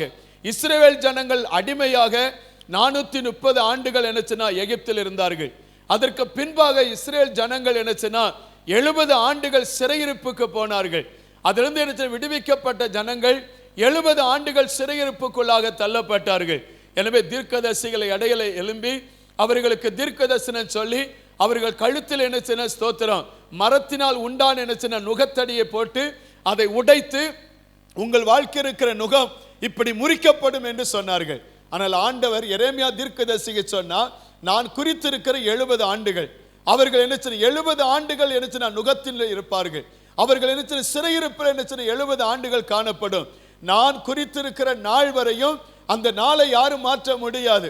அவர்கள் என்ன செய்ய அந்த நாள் வரையும் அந்த சிறையிருப்புக்குள்ளாய் வாழ வேண்டும் என்று சொல்லி எரேமியா தீர்க்கதரிசி மூலமாக இரும்பு நுகத்தை என்ன அவர்கள் கழுத்தில் என்ன மாட்டுவேன் என்று சொன்னார். தேவனுக்கு மகிமை உண்டு. சொன்னவர் அவர்களை பார்த்து சொன்ன காரியம் என்ன? நான் இந்த நுகம் அவர்களுக்கு நிரந்தரமா இருக்கும், இந்த நுகத்தினால் அவங்க வாழ்க்கை என்ன அதோடு அடிந்து போகும் என்று கர்த்தர் சொல்லவே இல்லை. அந்த நுகத்தை நான் மாற்றுவேன் என்று கர்த்தர் வாக்கு பண்ணினார். அங்கே நீங்க வாசித்து பார்த்தீங்கன்னா எரேமியா 30:8 வாசிக்கும் பொழுது அவன் நுகத்தை உன் கழுத்தின் மேல் இராதபடிக்கு உடைத்து உன் கட்டுகளை நான் என்ன செய்வேன் அறுப்பேன் என்று ஆண்டவர் சொன்னான். 10 பாருங்க, யாக்கோப்பு திரும்பி வந்து அமர்ந்து என்ன செய்வான் சுகித்திருப்பான், அவனை தத்தளிக்க பண்ணுகிறவன் இல்லை என்று ஆண்டவர் சொன்னான். 17 பாருங்க, உனக்கு ஆரோக்கியம் வர பண்ணி உன் காயத்தை ஆற்றுவேன் என்று சொன்னான். 18 பாருங்க, உனக்கு நான் இரக்கம் செய்வேன் என்று கர்த்தர் சொன்னான். 19 வர்த்திக்க பண்ணுவேன், நீ குறுகி போவதில்லை, மகிமைப்படுத்துவேன், நீ சிறுமைப்படுவதில்லை என்று ஆண்டவர் சொன்னார். தேவனுக்கு மகிமை உண்டாவதாக. தேவன் நமக்கு குறித்திருக்கிற உபத்திரத்தின் காலங்கள், தேவன் நமக்கு குறித்திருக்கிற ஸ்தோத்திரம் நம்ம கடந்து போகிற வேதனையா இருக்கட்டும், வனாந்தரமா இருக்கட்டும், போராட்டமா இருக்கட்டும், சஞ்சலமா இருக்கட்டும், தேவன் குறித்த நாட்களுக்கு முன்னாலே ஒரு மனிதன் நம்மை விடுவிக்க முடியாது. ஆமென் அல்லேலூயா. ஆனால் தேவனுக்கு மகிமை உண்டாவதாக. தேவனுடைய நாட்கள் நிறைவேறும் பொழுது அந்த விடுதலையை எந்த மனுஷனாலும் தடுக்கவும் முடியாது. ஆமென். கர்த்தருக்கு மகிமை உண்டாவதாக. தேவன் குறித்த நாள் வரையும் ஆண்டவர் நம்ம என்ன ஸ்தோத்திர பாதையில் போகலாம். நம்ம ஜபத்திற்கு பதில் கிடைக்காம இருக்கலாம், நம்முடைய கூக்குரலுக்கு பதில் இல்லாம இருக்கலாம், நம்முடைய அங்கலாய்ப்புக்கு என்ன எந்த சத்தம் இல்லாம இருக்கலாம். ஆண்டவர் செவிடரை போல என்ன காணப்படலாம், அவர் முகம் நம்மை பார்க்க முடியாம இருக்கலாம். ஆனால் வேதம் சொல்லுகிறது, குறிக்கப்பட்ட நாள் வரும் பொழுது கர்த்தர் நம் மேல் இருக்கிற நுகத்தை உடைத்து அற்புதம் செய்ய என் ஆண்டவர் வல்லவர். அல்லேலூயா. உங்களுக்கு விடுதலையை தருவா, உங்களுக்கு நன்மை செய்வா. எப்ப அந்த நாட்கள் நடக்கும், எப்ப அதை நான் செய்வேன் கர்த்தர் சொன்னா, அதை 31:6 வாசிக்கும் பொழுது 31:6 வாசிக்கும் பொழுது, எழுந்திருங்கள், சீயோனில் நம்முடைய தேவனாய கர்த்தரிடத்திற்கு போவோம் வாருங்கள் என்று எப்ராயிம் மலைகளில் ஜாமக்காரர் கூறும் காலம் வரும். ஸ்தோத்திரம். உங்கள் பாவத்தில் இருந்த நாட்கள் போதும், உங்க அடிமைத்தனமா இருந்த நாட்கள் போதும், சிறைப்பட்ட நாட்கள் போதும், அக்கிரமத்தில் வாழ்ந்த நாட்கள் போதும். அதை விட்டு இளைய குமாரனை போல புத்தி தெளிந்தவர்களாய் எழும்பி தகப்பனிடத்தில் என்ன ஒரு மனம் திரும்புதலோடு வரும் பொழுது அற்புதத்தை செய்ய இயேசு வல்லவர். அல்லேலூயா. அதுல பாருங்க 9 எப்படி சொல்லுகிறது, எப்படி அவரிடத்தில் வர வேண்டுமா? அழுகையோடும் விண்ணப்பங்களோடும் வருவார்கள். ஆமென் அல்லேலூயா. ஆண்டவர் சொன்னா, உங்கள் வஸ்திரத்தை அல்ல உங்கள் இருதயத்தை கிழித்து என்னிடத்தில் திரும்புங்கள். ஸ்தோத்திரம். உங்கள் பாவங்கள் செவேர் என்றிருந்தாலும் அதை பஞ்சை போல பனியை போல வெண்மையாக்குவேன் என்று கர்த்தர் சொல்லி வைத்திருக்கிறார். தேவனுக்கு மகிமை உண்டாவதாக. இந்த காலையில் வந்திருக்கிற அன்பு தேவ பிள்ளைகளே, உங்க வாழ்க்கையில் என்ன நன்மையை அனுபவிக்க முடியாதபடி உங்கள் பாவங்கள் தடையா இருக்கலாம், உங்கள் அக்கிரமங்கள் தடையா இருக்கலாம், நீங்கள் தேவனுக்கு விரோதமாய் மீறின செயல்கள் நினைச்சின தடையா இருக்கலாம். இன்றைக்கு நீங்கள் எழும்பி ஸ்தோத்திரம், எந்த இடத்தில் விழுந்து போனீர்களோ அந்த இடத்தை விட்டு எழும்பி தேவன் பக்கமாய் திரும்பி வந்தார். ஆண்டவர் உங்கள் கண்ணீருக்கு பதில் கொடுப்பார், உங்கள் விண்ணப்பத்திற்கு பதில் கொடுப்பார். வேதம் சொல்லுகிறது, அவர்களை வழி நடத்துவேன். அவர்களை எப்படி வழி நடத்துவேன்? தண்ணீர்கள் உள்ள நதி அண்டைக்கு இடராத செம்மையான வழியிலே நடக்க பண்ணுவேன். இஸ்ரவேலுக்கு நான் பிதாவா இருப்பேன், எப்ராஹிம் என் சேஷ்ட புத்திரனா இருப்பான் என்று கர்த்தர் சொன்னார். கையை வைத்தல சொல்லுங்களேன். இன்னைக்கு நீங்க ஆண்டவருடைய ஜனமாய் மாறுவதற்கு எந்த பாவத்திலேயோ எந்த அக்கிரமத்திலேயோ தேவனுக்கு பிரியமில்லாத காரியத்திலேயோ அகப்பட்டிருந்தார், இதுவரையும் நன்மையை அனுபவிக்க முடியாதபடி, உங்கள் பாவமே அந்த என்ன ஸ்தோத்திர நன்மை உங்களுக்கு வரவிட்டாதபடி தடையா இருக்கும் என்று சொன்னார். இன்னைக்கு மனம் திரும்பி ஆண்டவரை பார்த்து, நீங்கள் நாம் இளையகுமாரனை போல நான் பரத்துக்கு விரோதமாகவும் என் தகப்பனுக்கு விரோதமாய் நான் பாவம் செய்தேன், என்னுடைய புத்திரன் என்று சொல்லப்படுவதற்கு நான் தகுதியற்றவன் என்று நினைச்சனா ஸ்தோத்திரம். அவன் மனம் திரும்பி மனம் வருந்தி அவன் வந்து நினைச்சனா தேவனை நோக்கி பார்த்தது போல நீங்களும் நினைச்சனா அவரை நோக்கி பார்த்தால் உங்க வாழ்க்கையில இழந்த நன்மைகளை கர்த்தர் மறுபடியும் தருவதற்கு ஆவியானவர் போதுமானவர். ஆமென். நல்லா சொல்லுங்க, சத்தமா உற்சாகமா சொல்லுங்க. ஹல்லேலூயா. கர்த்தருக்கு மகிமை உண்டாவதாக. அவர் சொல்லுகிறார், நீ மனம் திரும்பி வா, நீ எழும்பு, எழும்பி அந்த இடத்தை விட்டு என் இடத்துல வா. என்கிட்ட வரும் பொழுது என்ன ஸ்தோத்திரம் கண்ணீரோடு, என்கிட்ட வரும் பொழுது விண்ணப்பத்தோடு வா. நான் உன்னை நல்லா நடத்துவேன். அவன் தண்ணீர் உள்ள நதிகள் அண்டையில உன்னை நடத்துவேன். அது சொன்னது மட்டும் அல்ல, உனக்கு நான் பிதாவா இருப்பேன், நீ எனக்கு சேஷ்ட புத்திரனா இருப்பேன் என்று சொன்னான். அமைத்தோத்திர 10ஆம் வசனத்துல பாருங்க, 31:10 சொன்னாரு, ஒரு மேய்ப்பன் மந்தையை காப்பது போல நான் என்ன உன்னை காப்பேன் என்று என்ன ஆண்டவர் சொன்னான். 11ஆம் வசனத்துல பாருங்க, அவனை விட பலத்தவனின் கைக்கு அவனை நீங்களாக்கி அவனை விடுவிப்பேன் என்று கர்த்தர் சொன்னான். 13ஆம் வசனத்துல பாருங்க, உங்க துக்கத்தை சந்தோஷமாய் மாறும், அவர்களை தேற்றுவேன், அவர்கள் சஞ்சலத்தை நீக்கி அவர்களை சந்தோஷப்படுத்துவேன் என்று கர்த்தர் சொன்னார். அதே 14ஆம் வசனத்தில் ஆண்டவர் சொன்னார், என் ஜனங்கள் நான் அளிக்கும் நன்மையினால் திருப்தி ஆவார்கள் என்று சொன்னார். ஹல்லேலூயா. ஆமென். இந்த மாதத்தில் தேவன் தருகிற நன்மையை நீங்கள் அனுபவிக்க வேண்டும் என்று சொன்னார். நீங்கள் எழும்ப வேண்டும், ஆண்டவருடைய பக்கம் ஓடி வர வேண்டும். ஸ்தோத்திர கண்ணீரோடு, ஸ்தோத்திரம் விண்ணப்பத்தோடு, திறந்த இருதயத்தோடு அவர் சமூகத்தில் உண்மையான மனம் திரும்புதலோடு வந்தால் நன்மையை கர்த்தர் இந்த மாதத்தில் அந்த 7 நன்மையை நீங்கள் அனுபவிக்க கர்த்தர் கிருபை தருவார். நல்ல கையை வைத்து ஒரு அல்லேலூயா சொல்லுங்களேன். நல்ல உற்சாகமா சொல்லுங்க. அல்லேலூயா. அவர் அளிக்கிற நன்மையினால் திருப்தி ஆவீர்கள். அது கொஞ்சம் அல்ல, குறைபாடு அல்ல, நிறைவுள்ள நன்மையை கர்த்தர் உங்களுக்கு தருவார். ஆண்டவருக்கு மகிமை உண்டாவதாக.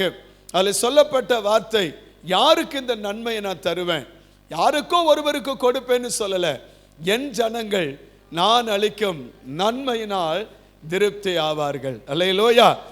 என் ஜனங்கள் யார் என்னச்சுன்னா அவருடைய பிள்ளைகள், யார் அவருடைய ஜனம். ஸ்தோத்திரம். 1 பேதுருவின் புத்தகம் 2ஆம் அதிகாரம் 10ஆம் வசனத்தில் வாசிக்கிறோம். 1 பேதுரு 2:10, முன்னே நீங்கள் தேவனுடைய ஜனமாய் இருக்கவில்லை, இப்பொழுது அவருடைய ஜனமாய் இருக்கிறீர்கள். முன்னே நீங்கள் இரக்கம் பெறாதவர்களாய் இருந்தீர்கள், இப்பொழுது இரக்கம் பெற்றவர்களாய் இருக்கிறீர்கள். அப்படின்னா அவருடைய ஜனம் யாரு? ஸ்தோத்திரம். அவருடைய ஜனத்தை குறித்து ஒரு 3 காரியத்தை மட்டும் உங்களுக்கு முன்னால வைக்க ஆசைப்படுகிறேன். அவருடைய ஜனம் யார் அப்படின்னு சொன்னா, முதலாவது மீட்கப்பட்டவர்கள். அவருடைய ஜனம் என்னப்பட்டவர்கள்? சத்தமா சொல்லுங்க. என்னப்பட்டவர்கள்? மீட்கப்பட்டவர்கள். அப்படின்னா என்ன? ஒன்னுல விழுந்து கிடக்கிறோம், இல்ல ஒன்னுல மூழ்கி போகிறோம், ஒரு ஆபத்துல மாட்டி இருக்கிறோம், அதுல இருந்து என்னச்சுன்னா இன்னொரு நம்ம தூக்கி எடுக்கிறார். ஸ்தோத்திரம். நம்முடைய ஆண்டவர் என்னச்சுன்னா ஸ்தோத்திரம், அவர் நம்மை மீட்டெடுத்தார். வசனம் சொல்லுது பாருங்க, தீத்தின் புத்தகம் 2ஆம் அதிகாரம் 14ஆம் வசனத்தை வாசிக்கும் பொழுது, தீத்து 2:14, அவர் நம்மை சகல அக்கிரமத்தின் நின்று மீட்டு கொண்ட. எங்கிருந்து மீட்டு கொண்டாரா? சத்தமா சொல்லுங்க. எங்கிருந்து மீட்டு கொண்டாரா? சகல அக்கிரமத்தின் நின்று மீட்டு கொண்டு தமக்குரிய சொந்த ஜனங்களாகவும் நற்கிரியைகளை செய்ய பக்தி வைராக்கியம் உள்ளவர்களாகவும் நம்மை சுத்திகரிக்கும்படி நமக்காக தம்மை தாமே என்ன செய்தாரா? ஒப்பு கொடுத்தார். அப்ப இயேசு கிறிஸ்து என்னச்சுன்னா நம்மை அக்கிரமத்திலிருந்து மீட்டெடுப்பதற்காக, அக்கிரமத்திலிருந்து நம்மை என்னச்சுன்னா நம்மை விலக்கி என்னச்சுன்னா ரட்சிப்பதற்காக ஆண்டவர் என்னச்சுன்னா அவர் தன்னையே ஒப்பு கொடுத்தார். வசனம் நீங்க வாசித்து பார்த்தீங்கன்னா ஸ்தோத்திரம், நீங்கள் ரோமரின் புத்தகம் 5ஆம் அதிகாரம் 8ஆம் வசனத்தை வாசிக்கும் பொழுது, ரோமர் 5:8 வாசிக்க, நாம் பாவிகளா இருக்கையில் கிறிஸ்து நமக்காக மரித்ததினாலே தேவன் நம்மேல் வைத்த அன்பை என்ன செய்தார்? விளங்க பண்ணார். நாம் பாவிகளா இருக்கையில் கிறிஸ்து யாருக்காக மரித்தாரா? பாவியா இருக்கிற எனக்காக, உங்களுக்காக அவர் மரித்தார். ஸ்தோத்திரம், ஆண்டவருக்கு மகிமை உண்டாதாக. நமக்கு சமாதானம் உண்டு பண்ண ஆக்கினை அவர் மேல் வந்தது. நம்முடைய மீறுதலுக்காக, நம்முடைய அக்கிரமத்துக்காக அவர் என்ன பாடுபட்டார், அவர் அடிக்கப்பட்டார், உபாதிக்கப்பட்டார் என்று ஏசாயா 53 வாசிக்கிறோம். இயேசு நாம் பாவிகளாய் இருக்கையில், நீதிமானுக்காய் அல்ல, பாவிகளாய் இருக்கிற நமக்கே அவர் என்ன மரித்தார். 8ஆம் அதிகாரம், ரோமர் 8ஆம் அதிகாரம் 32ஆம் வசனத்தை பாருங்க. 32, தம்முடைய சொந்த குமாரன் என்று பாராமல் நம் எல்லாருக்காகவும் அவரை ஒப்பு கொடுத்தவர், அவரோட கூட மற்ற எல்லா நன்மைகளையும் நமக்கு தருவது. ஒரு அலையில சொல்லுங்க பார்க்கலாம். அவரையே சொந்த குமாரனே கொடுத்துட்டா நன்மை என்னங்க? நன்மை அதையே கொடுத்து நம்மை மீட்டெடுத்துட்டார். அல்லேலூயா, கர்த்தருக்கு மகிமை உண்டாவதாக. அதனாலதான் வேதம் சொல்லுகிறது, இந்த உலகத்துல வேற எதுனாலும் நமக்கு மீட்பு இல்லை. பாவத்திலிருந்து நமக்கு பரிகாரம் ஸ்தோத்திரம் ஒரு மனுஷனுடைய ரத்தத்தினாலேயோ, இல்ல ஒரு மிருகத்தினுடைய ரத்தத்தினாலேயோ, ஒரு பறவையின் ரத்தத்தினாலேயோ, நாம் செய்கிற புண்ணியங்களினாலேயோ, நாம் செய்கிற தர்மத்தினாலேயோ, நாம் போகிற என்னச்சுன்னா அந்த புண்ணிய யாத்திரை என்று சொல்லப்படுகிற அந்த காரியத்தினாலேயோ, இல்ல நம்மை வருத்தி கொள்வதனாலேயோ நமக்கு ஒரு நாள் என்னச்சுன்னா மீட்பு இல்லவே இல்லை. நம்முடைய பாவத்திலிருந்த மீட்பு இயேசு கிறிஸ்து ஒருவரால் மட்டும்தான் உண்டு. அல்லேலூயா. எபேசியர் புத்தகம் 1ஆம் அதிகாரம் 7ஆம் வசனத்திலையும், கொலோசியர் 1:14 வாசிக்கிறோம். அவருடைய கிருபையின் ஐஸ்வரியத்தின்படி இவருடைய இயேசுவுடைய இரத்தத்தினாலே பாவ மன்னிப்பாகிய மீட்பு இயேசுவுக்குள் நமக்கு உண்டாயிருக்கிறது. அல்லேலூயா, ஆண்டவருக்கு மகிமை. இயேசுவால் அல்லாமல் நமக்கு என்ன பாவத்திலிருந்து அக்கிரமத்திலிருந்து மீட்பு இல்லவே இல்லை. இன்றைக்கு இந்த காலை ஆராதனைக்கு வந்திருக்கிற தேவ பிள்ளைகள் யாராவது ஒருவர் ஸ்தோத்திரம், நீங்கள் செய்கிற புண்ணியங்களினாலேயோ, தர்மங்களினாலேயோ, இல்லை நீங்கள் செய்கிற அந்த செயல்களினாலேயோ உங்களுக்கு நன்மை, அந்த பாவத்தின் மன்னிப்பு கிடைக்கும் என்று நினைத்து கொண்டிருந்தால், இன்றைக்கு உங்கள் பாவத்திலிருந்து விடுதலை தருவதற்கு வேற எதுவுமே அல்ல, இயேசு கிறிஸ்து ஒருவரால் மட்டுமே பாவத்திலிருந்து விடுதலை தர முடியும். ஆமென். நீங்கள் உங்க வாழ்க்கையில் என்ன இயேசுவை உங்கள் சொந்த இரட்சகராக ஏற்றுக்கொண்டு, விசுவாசத்தோடு அவரை ஏற்றுக்கொண்டு, அந்த இயேசு கிறிஸ்து கல்வாரி சிந்தின இரத்தத்தினாலே என் பாவங்கள் கழுகப்பட்டது என்று என்ன உங்கள் இருதயத்தை நீங்கள் விசுவாசித்தால், இன்றைக்கு அந்த இயேசு கிறிஸ்துவின் இரத்தம் உங்கள் சகல பாவங்கள் நீக்கி உங்களை சுத்தமாக்க, உங்கள் அக்கிரமத்திலிருந்து உங்களை விடுவிக்க அது போதுமானது. அல்லேலூயா. நல்ல சத்தமா சொல்லுங்க அல்லேலூயா. வேதம் என்ன சொல்லுகிறது? 1 பேதுருவின் புத்தகம் 1ஆம் அதிகாரம் 18-19 வசனத்தை வாசிக்கும் பொழுது, 1 பேதுரு 1:18-19 வாசிக்கிறோம். உங்கள் முன்னோர்களாலே பாரம்பரியமாய் நீங்கள் அனுசரித்து வந்த வீணான நடக்கை நின்று அழிவுள்ள வித்தாகிய பொன்னினாலும் வெள்ளியினாலும் பொன்னினாலும் மீட்கப்படாமல், எதனாலும் மீட்கப்படல சொல்லுங்க? வெள்ளியினாலும் பொன்னினாலும். என்னை சந்திக்க ஒரு எண்ணத்தின கடந்த வாரத்தில் ஒரு நபர் என் வீட்டுக்கு வந்தார். அவர் சொன்னார், ஐயா நான் ஒரு கம்பெனியில் ஒர்க் பண்ணுதேன். அந்த கம்பெனியில் பார்த்தீங்கன்னா எங்களுடைய ஓனர் ஒரு பெரிய முதலாளி. அவர் என்னச்சுன்னா இந்த ஊர்லேயே என்னச்சுன்னா அவரு நல்ல ஒரு பெரிய ஆள். அவர் பார்த்தீங்கன்னா பொண்ணும் வெள்ளியும் கொண்டு போய் ஏராளமாக கொண்டு போய் எங்கே கொண்டு கொடுப்பாரு? ஒவ்வொரு இடத்துல கொண்டு கொடுத்துருவாரு. ஆனால் எங்களுக்கு ஒழுங்காக சம்பளம் போட மாட்டேங்கிறாரு. என்ன போட மாட்டேங்கிறாரு? எங்களுக்கு என்ன போட மாட்டேங்கிறாரு? சம்பளம் போட மாட்டேங்கிறாரு. ஆனால் எல்லா இடத்துலையும் எனக்கு கொடுத்துட்டாரு. நானும் அதே மாதிரி ஒரு யூடியூப்பில் ஒன்று பார்த்தேன். எல்லாரும் போய் என்னச்சுன்னா ஒரு நதியில் போய் என்ன ஊற்றுறாங்க? என்ன ஊற்றுறாங்க? பாலை கொண்டு ஊற்றுறாங்க. குடிக்க வேண்டிய பால் அங்கே வச்சுட்டு ஊற்ற வேண்டிய பாலை இங்கே ஊற்றிடுறாங்க. சரி, ஊற்றக்கூடாது, இங்கே ஊற்றிடுறாங்க. எவ்வளோ யோசித்து பாருங்க, மனுஷனுடைய எண்ணங்கள் எவ்வளவு மாறி போயிட்டு. அந்த பாலை பிடிக்கிறதுக்கு அந்த இதை தூக்கிட்டு எத்தனை பேர் போறாங்க. எவ்வளவு பரிதாபமான ஒரு தேசத்தில் நம்ம இருக்கிறோம் பாருங்க. எவ்வளவு பரிதாபமான தேசத்தில் இருக்கிறோம். இவங்களுடைய மனக்கண் எப்போ திறக்கப்படும்? இவங்களுக்குள்ள எப்போ உணர்வுள்ள ஆவி வரும்? எப்போ என்னச்சுன்னா ஸ்தோத்திரம், உண்மையுள்ள தெய்வத்தை என்னச்சுன்னா நமக்காக ஜீவனையே கொடுத்து கடைசி சொட்டு ரத்தத்தையும் சிந்தி இந்த பாவத்தின் விடுதலை கொடுக்கும்படியா தன்னையே பலியாய் கொடுத்த ஆண்டவரை என்றைக்கு என்னச்சுன்னா தெய்வத்தை என்னச்சுன்னா உணர்வார்கள். 19ஆம் வசனம் அழகா சொல்லுது, நம்முடைய பாவத்துக்கு விடுதலை. ஸ்தோத்திரம், வெள்ளி இல்லை, பொண்ணு இல்லை, நம்ம நடக்கிற நடகைகள் அல்ல. அங்கே சொல்லப்பட்டு குற்றமில்லாத மாசற்ற ஆட்டுக்குட்டியாகிய இயேசு கிறிஸ்துவின் விலையேறப்பட்ட இரத்தத்தினாலே மீட்கப்பட்டீர்கள் என்று. எதனால மீட்பு? ஹல்லேலூயா. எதனால மீட்பு? குற்றமில்லாத இயேசு, மாசற்ற இயேசு. அதனாலதான் யோவான் தான் சொன்னா, இதோ பாவத்தை உலகத்தின் பாவத்தை சுமந்து தீர்க்கிற தேவாட்டுக்குட்டி என்று என்ன சொல்ல இயேசு கிறிஸ்துவை அறிமுகப்படுத்தி வைத்தான். இயேசு கிறிஸ்து ஒருவரே பாவத்திலிருந்து விடுதலை கொடுக்க முடியும். உங்கள் பாவத்தை சுத்திகரிக்க ஒரு பரிசுத்தமுள்ள தேவனுடைய ரத்தம் இந்த பூமியில சிந்தப்பட்டிருக்கிறது. எந்த ஒரு மனிதன் அதை விசுவாசிக்கிறானோ, நம்புகிறானோ, அந்த மனிதனுக்கு பாவ சிந்தையிலிருந்தும் பாவ உணர்விலிருந்தும் பாவ சுபாவத்திலிருந்தும் பாவ வாழ்க்கையிலிருந்தும் விடுதலை இயேசு தருவார். கை வைத்து அல்ல சொல்லுங்களேன், நல்ல சத்தமா சொல்லுங்களேன். இந்த இயேசு கிறிஸ்து நம்ம மீட்டெடுத்தா. அல்லேலூயா. அதான் வெளிப்படுத்தின விசேஷம் 7:9 வாசிக்கிறோம். வெளிப்படுத்தின விசேஷம் 7:9 அவன் இவைகளுக்கு பின்பு நான் பார்த்தபோது இதோ சகல ஜாதிகளிலும் கோத்திரங்களிலும் ஜனங்களிலும் பாசைக்காரர்களும் இருந்து வந்ததும் ஒருவனாலும் எண்ணக்கூடாததுமான திரளான கூட்டமாகிய ஜனங்கள் வெள்ளை அங்கி தரித்து தங்கள் கைகளில் குருத்தோலைகளை பிடித்து சிங்காசனத்துக்கு முன்பாக ஆட்டுக்குட்டியானுக்கு முன்பாக நிற்க கண்டே. ஹல்லேலூயா. நல்ல சத்தமா சொல்லுங்க. யாருங்க இந்த சிங்காசனத்துக்கு ஆட்டுக்குட்டிக்கு முன்னால வெள்ளங்கி தரித்தவர்களாய் நின்றவர்கள் யார்? 13ஆம் வசனம் சொல்லுகிறது. 13ஆம் வசனம் கேட்கிறது, மூப்பரில் ஒருவன் என்னை நோக்கி வெள்ள அங்கி தரித்திருக்கிற இவர்கள் யார், எங்கே இருந்து வந்தவர்கள் என்று கேட்டான். 14ஆம் வசனத்தில் ஆன்சர் சொல்லுகிறது, அதற்கு நான் ஆண்டவனே அது உமக்கு தெரியும் என்றேன்.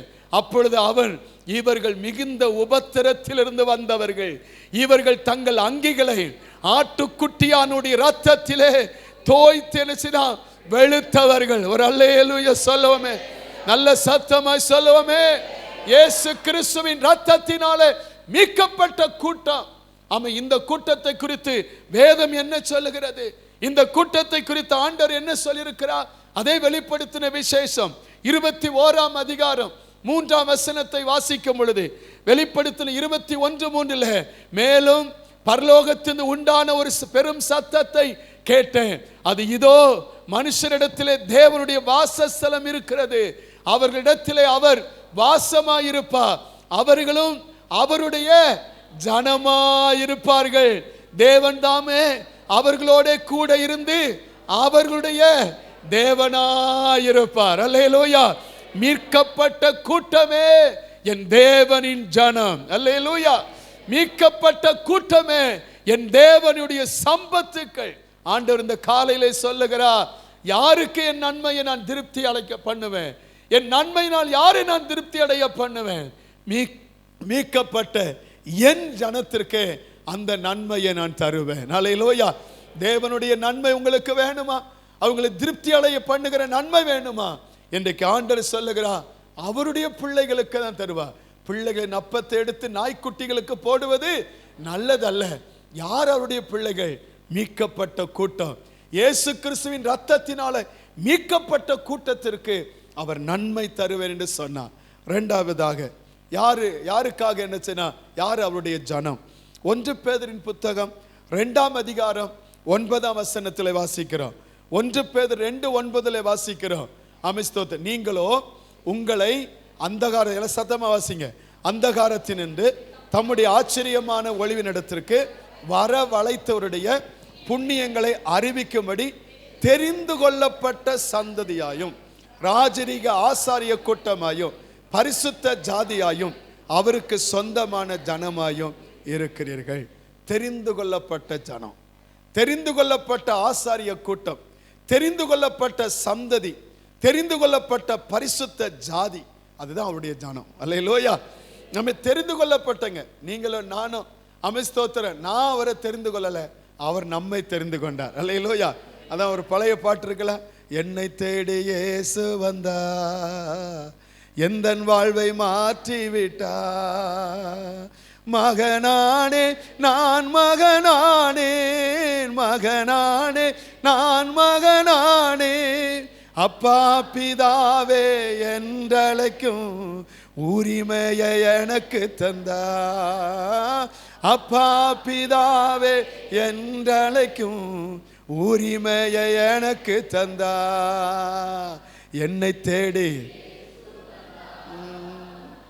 எந்தன் வாழ்வை மாற்றி விட்டா, தெரிந்து கொண்டா என்னை தெரிந்து கொண்டா, தெரிந்து கொண்டா என்னை தெரிந்து கொண்டா, பரிசுத்தனும் புனிதனுமாய் அவர் சிறு முன்வாழ, பரிசுத்தமும் புனிதனுமாய் அவர் திரு முன்வாழ, என்னை தேடி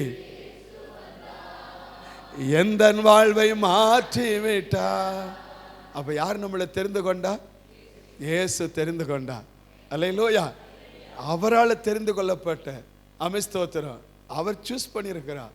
அவருடைய சின்ன ஸ்தோத்திரம் பிள்ளையா இருக்க, அவருடையவர்களா இருக்க, உங்களையும் என்னையும் பரிசுத்த ஜாதியாக, ராஜரீக ஆசாரிய கூட்டமாக, அவருடைய சந்ததியாக, அவருக்கு சொந்த ஜனமா இருக்க தேவன் நம்மை தெரிந்து கொண்டார். ஒரு அலையில சொல்லுங்க அல்லேலூயா. இது எதனால் உண்டானது? பலத்தினாலா?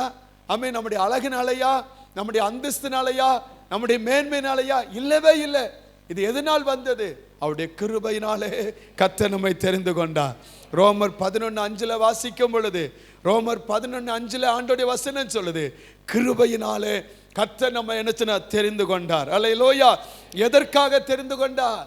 எதற்காக தெரிந்து கொண்டார்? எபேசியர் 1:12 வாசிக்கிறோம். எபேசியர் 1:12 எதற்காக ஆண்டவர் தெரிந்து கொண்டாரா? தமது சித்தத்தின் ஆலோசனைக்கு தக்கதாக எல்லாவற்றையும் நடப்பிக்கிற அவருடைய தீர்மானத்தின்படியே நாங்கள் முன்குறிக்கப்பட்டு கிறிஸ்துவுக்குள் அவருடைய இயேசுனுடைய சுதந்திரராகும்படி தெரிந்து கொள்ளப்பட்டோம். அல்லேலூயா. அவருடைய சுதந்திரராகும்படி தெரிந்து கொள்ளப்பட்டோம். அமிஸ்தோத்திரம். அவரால் தெரிந்து கொள்ளப்பட்டவர்கள் எங்கே இருக்கிறார்களா? அவரோட கூட இருக்கும்படியாகவே நாம் தெரிந்து கொள்ளப்பட்டோம். வெளிப்படுத்தின விசேஷம் 17ஆம் அதிகாரம் 14ஆம் வசனம் சொல்லுகிறது. வெளிப்படுத்தின விசேஷம் 17:14 வாசிக்கிறோம். இவர்கள் ஆட்டுக்குட்டியானுடைய யுத்தம் பண்ணுவார்கள். ஆட்டுக்குட்டியானவர் கத்தாதி கத்தரும் ராஜாதி ராஜாவுமாய் இருக்கிறபடியால் அவர்களை ஜெயிப்பா. அவரோடு கூட இருக்கிறவர்கள், இயேசுவோடு கூட இருக்கிறவர்கள், அழைக்கப்பட்டவர்கள், தெரிந்து கொள்ளப்பட்டவர்கள், உண்மையுள்ளவர்களுமா இருக்கிறார்கள். அல்லேலூயா சொல்லுங்க அல்லேலூயா. அவரோடு இருப்பது பாக்கியம். ஆமென் ஸ்தோத்திரம். தெரிந்து கொள்ளப்பட்ட பிள்ளைகள் மட்டும்தான் அவர்தான் அவரோடு கூட இருக்க முடியும். தேவன் நம்மை தெரிந்து கொண்டார். அவன் எங்கிருந்து தெரிந்து கொண்டார்? கர்த்தருடைய வசனம் சொல்லுது. யோவான் 15:19 வாசிக்கிறோம். யோவான் 15:19 நீங்கள் உலகத்தாராய் இருந்தால் உலகம் தன்னுடையதை சிநேகித்திருக்கும். நீங்கள் உலகத்தாராய் இராதபடினாலும் நான் உங்களை உலகத்திலிருந்து தெரிந்து கொண்டபடினாலும் உலகம் உங்களை பகைக்கிறது. இந்த உலகத்திலிருந்து கர்த்தர் நம்மை தெரிந்து கொண்டார். எதற்காக தெரிந்து கொண்டார்? அவருடைய சுதந்திரமாய் இருக்கும்படி தெரிந்து கொண்டார்.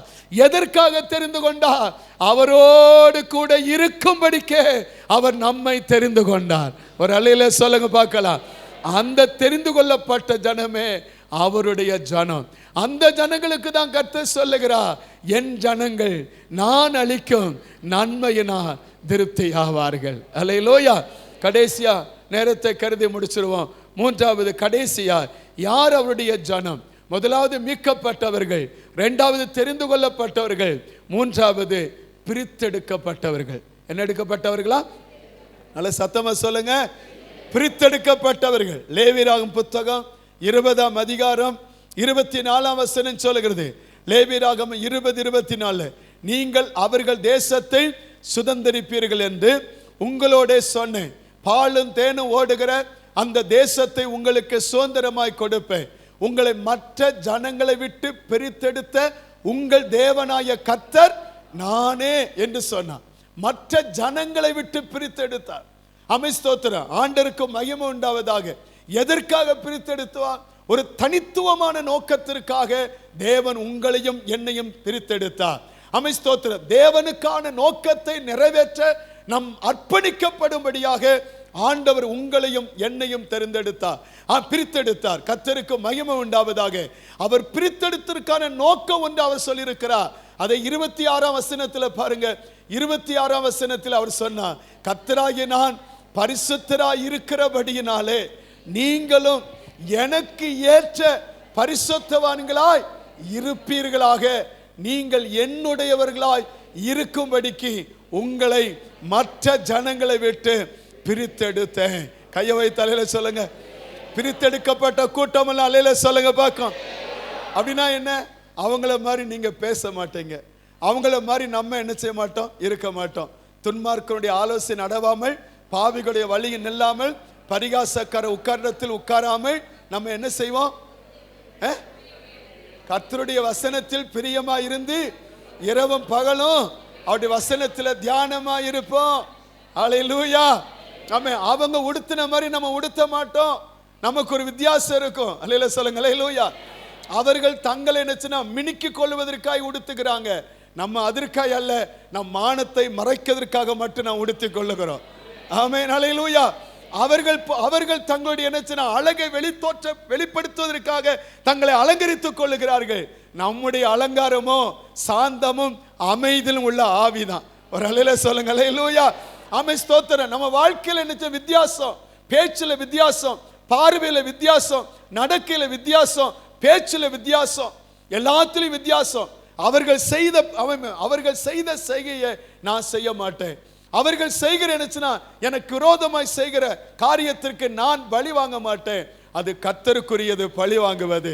அதுதான் தேவனுடைய சுபாவம். அல்லேலூயா சொல்லுங்க. அல்லேலூயா. எண்ணம் மாறும், சிந்தை மாறும், பார்வை மாறும், பேச்சு மாறும், கேட்பது மாறும், நடக்க மாறும், செயல்பாடு மாறும், ட்ரெஸ் மாறும். அல்லேலூயா. அதன பக்தன் பாடலாம், மாறவே ஆசைப்படுகிறே என்னை மாற்றிவிடும் அருமை நேசரே. என் சிந்தை மாறணும், என் செயல் மாறணும், என் பேச்சு மாறணும், ஐயா பெருமை சாகணும். நான் மாறவே ஆசைப்படுகிறே என்னை மாற்றிவிடும். பாட்டெல்லாம் நல்லா சூப்பரா பாடிடுவோம். மாறத்த மாட்டோம், மாறணும். நாம் பிரித்தெடுக்கப்பட்டவர்கள். எங்கிருந்து பிரித்தெடுக்கப்பட்டோம்? இந்த உலகத்தினுடைய ஜனங்கள் மத்தியிலிருந்து நம்ம பிரித்தெடுத்தார். எதற்காக பிரித்தெடுத்தா? நம்மை குறித்த ஒரு உன்னத நோக்கத்தை கர்த்தர் வச்சிருக்கிறார். அதற்கு தான் தேவன் பிரித்தெடுத்தார். ஏன் பிரித்தெடுத்தா? அவர் இருக்கிற பரிசுத்தம் எப்படி இருக்கிறாரோ அதே போல நீங்களும் நானும் பரிசுத்தமா இருக்க. அல்லேலூயா. அதான் 1 பேதுரு 1:15-16 வாசிக்கிறோம். ஸ்தோத்திரம். உங்களை அழைத்தவர் பரிசுத்தம் உள்ளவர். அதுல நீங்கள் என்னச்சுன்னா அவருக்கு ஏற்ற பரிசுத்தமா இருங்கள் என்று ஆண்டவருடைய வசனம் சொல்லுகிறது. ஆண்டவருக்கு மகிமை உண்டாவதாக. அவர் பரிசுத்தம் உள்ள தேவன்.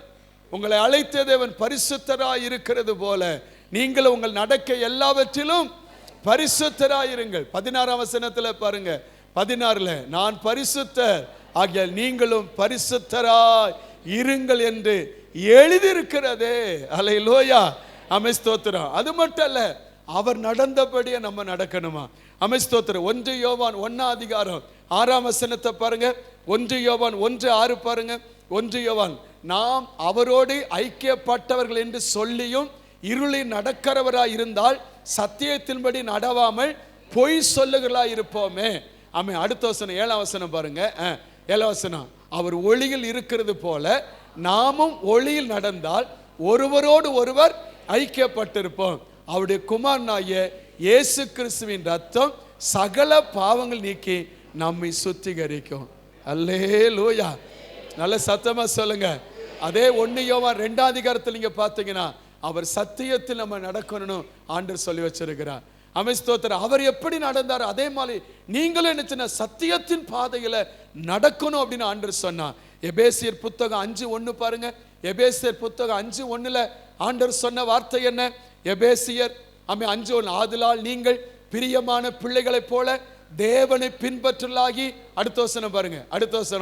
அடுத்த வசனம் பாருங்க. கிறிஸ்து நமக்காக தம்மை தேவனுக்கு சுகந்த வாசனையான காணிக்கையாகவும் பலியாகவும் ஒப்பு கொடுத்து நம்மில் அன்பு கூர்ந்தது போல நீங்களும் தேவனுக்கு பிரியாதான். நான் அன்பிலே நடக்கணும். நம்ம அநேக நேரத்தில் வம்பில தான் நடக்கிறோம். தோத்திரம். அன்பிலே நடக்கணும். ஸ்தோத்திரம். அதுல நீங்க 8ஆம் வசனத்தில் பாருங்க. 8ஆம் வசனம் சொல்லுது, அவருடைய வெளிச்சத்தின் பிள்ளை நடக்கணும். முற்காலத்தில் நீங்கள் அந்தகாரமாக இருந்தீர்கள், இப்பொழுதோ நீங்க அவருடையவர்கள், அவருடைய பரிசுத்தரா இருக்கிறீங்க. அதனால கர்த்தருக்குள் வெளிச்சமா இருக்கிறீங்க. வெளிச்சத்தின் பிள்ளைகளா நீங்க என்ன செய்யணும்? நடக்கணும். அல்லேலூயா. அதான் என்ன, விளக்க கொளுத்தி எங்க வைக்கணுமா? விளக்கு தண்டி மேல வைக்கணும். அதான் என்ன, வெளிச்சம் கொடுக்கும். மலை மேல் இருக்கிற பட்டணம் மறைந்திருக்காது. ஸ்தோத்திரம். ஆண்டவர், நீங்கள் எனக்கு சாட்சிகள் என்று சொன்னார். நீங்கள் உலகத்துக்கு உப்பா இருக்கிறீங்க, உலகத்துக்கு வெளிச்சமா இருக்கிறீங்கன்னு சொன்னா, அப்போ ஒரு தேவ பிள்ளை என்னச்சுன்னா ஸ்தோத்திரம், இந்த உலகத்தில் என்னச்சுன்னா அநேக ஜனங்க, இருள் இருக்கிற ஜனங்களுக்கு வெளிச்சத்தை கொடுக்கிற பிள்ளையா நீங்களும் நானும் மாறணும். ஆமே. அல்லேலூயா சொல்லுங்க. அல்லேலூயா. உங்க நடக்கை பார்க்கணும், உங்க பேச்சை பார்க்கணும், உங்க செயல்பாடை பார்க்கணும். உங்களை பின்பற்றத்தக்க நபர்களாய் இன்னும் ஒருவர் மாறணும். ஆமே. அப்படி மாறணும். பிள்ளையா இருந்தா அதே அந்த பிள்ளை மாதிரி இருக்கணும். ஸ்தோத்திரம். மனுஷனா இருந்தா அவன மாதிரி இருக்கணும். ஸ்தோத்திரம். குடும்பம் நடத்தின அவனை மாதிரி குடும்பம் நடத்தணும், அவளை மாதிரி குடும்பம் நடத்தணும் அப்படின்னு சொல்லணும். குடும்பம் நடத்தின அதை மாதிரி ஒரு நாள் நடத்தக்கூடாது அப்படின்னு சொல்லக்கூடாது. என்ன ஒரு மாதிரி இருக்கிறீங்க? அல்லேலூயா. மாற்றம். அல்லேலூயா. அவர் நமக்குள்ள இருக்கிறாரு. ஸ்தோத்திரம். ஆண்டவருக்கு மகிமை உண்டாதாக. அதுக்குள்ள மாற்றம் வரணும். நம்ம தான் என்னத்தின ஸ்தோத்திரம், சொந்த அப்பா அம்மாவுக்கே சோறு கொடுக்க மாட்டேங்கிறோம். உபசரிப்பது ரொம்ப ஒரு பெரிய பாக்கியம். உபசரிப்பது என்னது? நம்ம சபையில் என்னச்சுன்னா கிதியோன்னு ஒரு அண்ணன் இருக்கிறாங்க. அவங்க வீட்டில் தான் நமக்கு என்னச்சுன்னா அடிக்கடி மீட்டிங் வைப்போம். அதே மாதிரி என்னச்சுன்னா நம்ம வடிவு டீச்சர் அப்படின்னு அவங்க தனி ஆள். அவங்க எந்த வருமானம் இல்லை. அவங்க வந்து என்னச்சுன்னா டியூஷன் சென்டர் வச்சுருக்குறாங்க. அந்த வீட்டில் பார்த்தீங்கன்னா பெண்கள் கூட்டம், பெண்கள் சிறப்பு கூட்டம், அடுத்து என்னச்சுன்னா இந்த ஃபாஸ்டிங் ப்ரேயர் வந்தால் அந்த பகல் நேரத்தில் நடக்கிற ஃபாஸ்டிங் ப்ரேயர், அடுத்து என்னச்சுன்னா அங்கே தான் என்னச்சுன்னா அந்த நமக்கு என்னச்சுன்னா நம்முடைய ஃபாஸ்டிங் ப்ரேயர் எல்லாமே அங்கே தான் நடக்கு. ஆனால் அந்த அந்த அந்த அந்த அக்கா ஒரு நாள் கூட அங்கே வந்தவங்கள சும்மா அனுப்பாது. அவங்க எல்லாத்துக்கும் என்னச்சுன்னா ஆகாரம் கொடுத்து அனுப்பும். அப்படின்னா என்ன, அவங்களுக்கு தொண்டையை நனைக்காமல் அனுப்ப மாட்டாங்க. ஏதாவது ஒரு ஸ்நாக்ஸ் கொடுக்காம இருக்க மாட்டாங்க. நான் அவங்கள்ட்ட சொல்லுவேன், நீங்கள் என்கிட்ட வாங்கிக்கோன்னு. அவங்க வேண்டாம் பாஸ்டர்னு. இந்த ஆனால் இவங்க வேண்டிருச்சுன்னா நான் கம்பல் பண்ணி கொடுப்பேன், கம்பல் பண்ணி கட்டாயப்படுத்தி கொடுத்துருவேன். அவங்க இதெல்லாம் சேர்த்து வச்சு கடைசியில் இருந்துச்சுன்னா ஒரு நாள் என்கிட்ட கொடுத்துருவாங்க. கிதியோன் வீட்டுக்கு எந்த நேரம் போனேன். நேற்று நடந்த ஒரு சின்ன காரியம். நேற்று என்னச்சுன்னா இப்போ அந்த டீம் எல்லாம் சந்திச்சுக்கிட்டே இருக்கிறேன். நம்ம சபையில் இருக்கிற எல்லா டீமையும் சந்திச்சுக்கிட்டே இருக்கிறேன். அந்த லீடர்ஸ் எல்லாம் கூப்பிட்டேன். உடனே எவாஞ்சலிசம் டீம் நேற்று சொன்னாங்க, பாஸ்டர் இந்த லஞ்ச் டைமில் என்னச்சுன்னா பார்த்துருந்தீங்களா எங்களை? சரி ஓகே அப்படின்னு. அப்போ உடனே நாங்கள் கிதியோன் வீட்டுக்கு வந்துடும். அங்கே என்ன போனால் அவருக்கு நாங்கள் வருவோன்னே தெரியாது. நாங்கள் போன உடனே நானும் போனேன், எல்லோரும் வந்துட்டாங்க. வந்த உடனே என்னச்சுன்னா அவர் திருதுன்னு முழிக்கிறார். உடனே என்னச்சுன்னா இன்னைக்கு ஒரு மீட்டிங் சொல்லவே இல்லையே அப்படின்னு. உடனே என்னச்சுன்னா சொல்லிவிட்டு அப்போ உட்காருங்க, அவள் மேலே போகிறீங்களான்னு. இல்லை மேலே இல்லை, நாங்கள் கீழே உட்காந்துக்கிருந்தோம் ஒரு 1/2 hour. ஆனால் உடனே நாங்கள் இதை டிஸ்கஸ் பண்ணிட்டு போயிருந்தோம் அப்படின்னு சொல்லிட்டு அவர் ஆஃபீஸ்லேயே உட்காந்து டிஸ்கஸ் பண்ண ஆள் காணாமல் போயிட்டார். அவர் கொஞ்ச நேரம் கழித்து பார்த்தா 2 கையில் தட்டோடு வர்றாரு. ஒரு கையில் என்னச்சுன்னா பஜ்ஜியும் ஒரு கையில் வடையும்.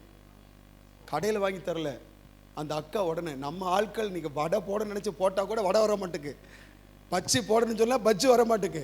ஆனால் எப்படி தான் போட்டாங்கன்னு தெரியல, அரை மணி நேரத்தில் சூப்பரான பஜ்ஜி, சூப்பரான வடை, 2 தட்டுலையும் வந்து சூடு சூடாக வந்து அத்தனை 6 பேருக்கு என்னத்துனா அது 1 2 இல்லை.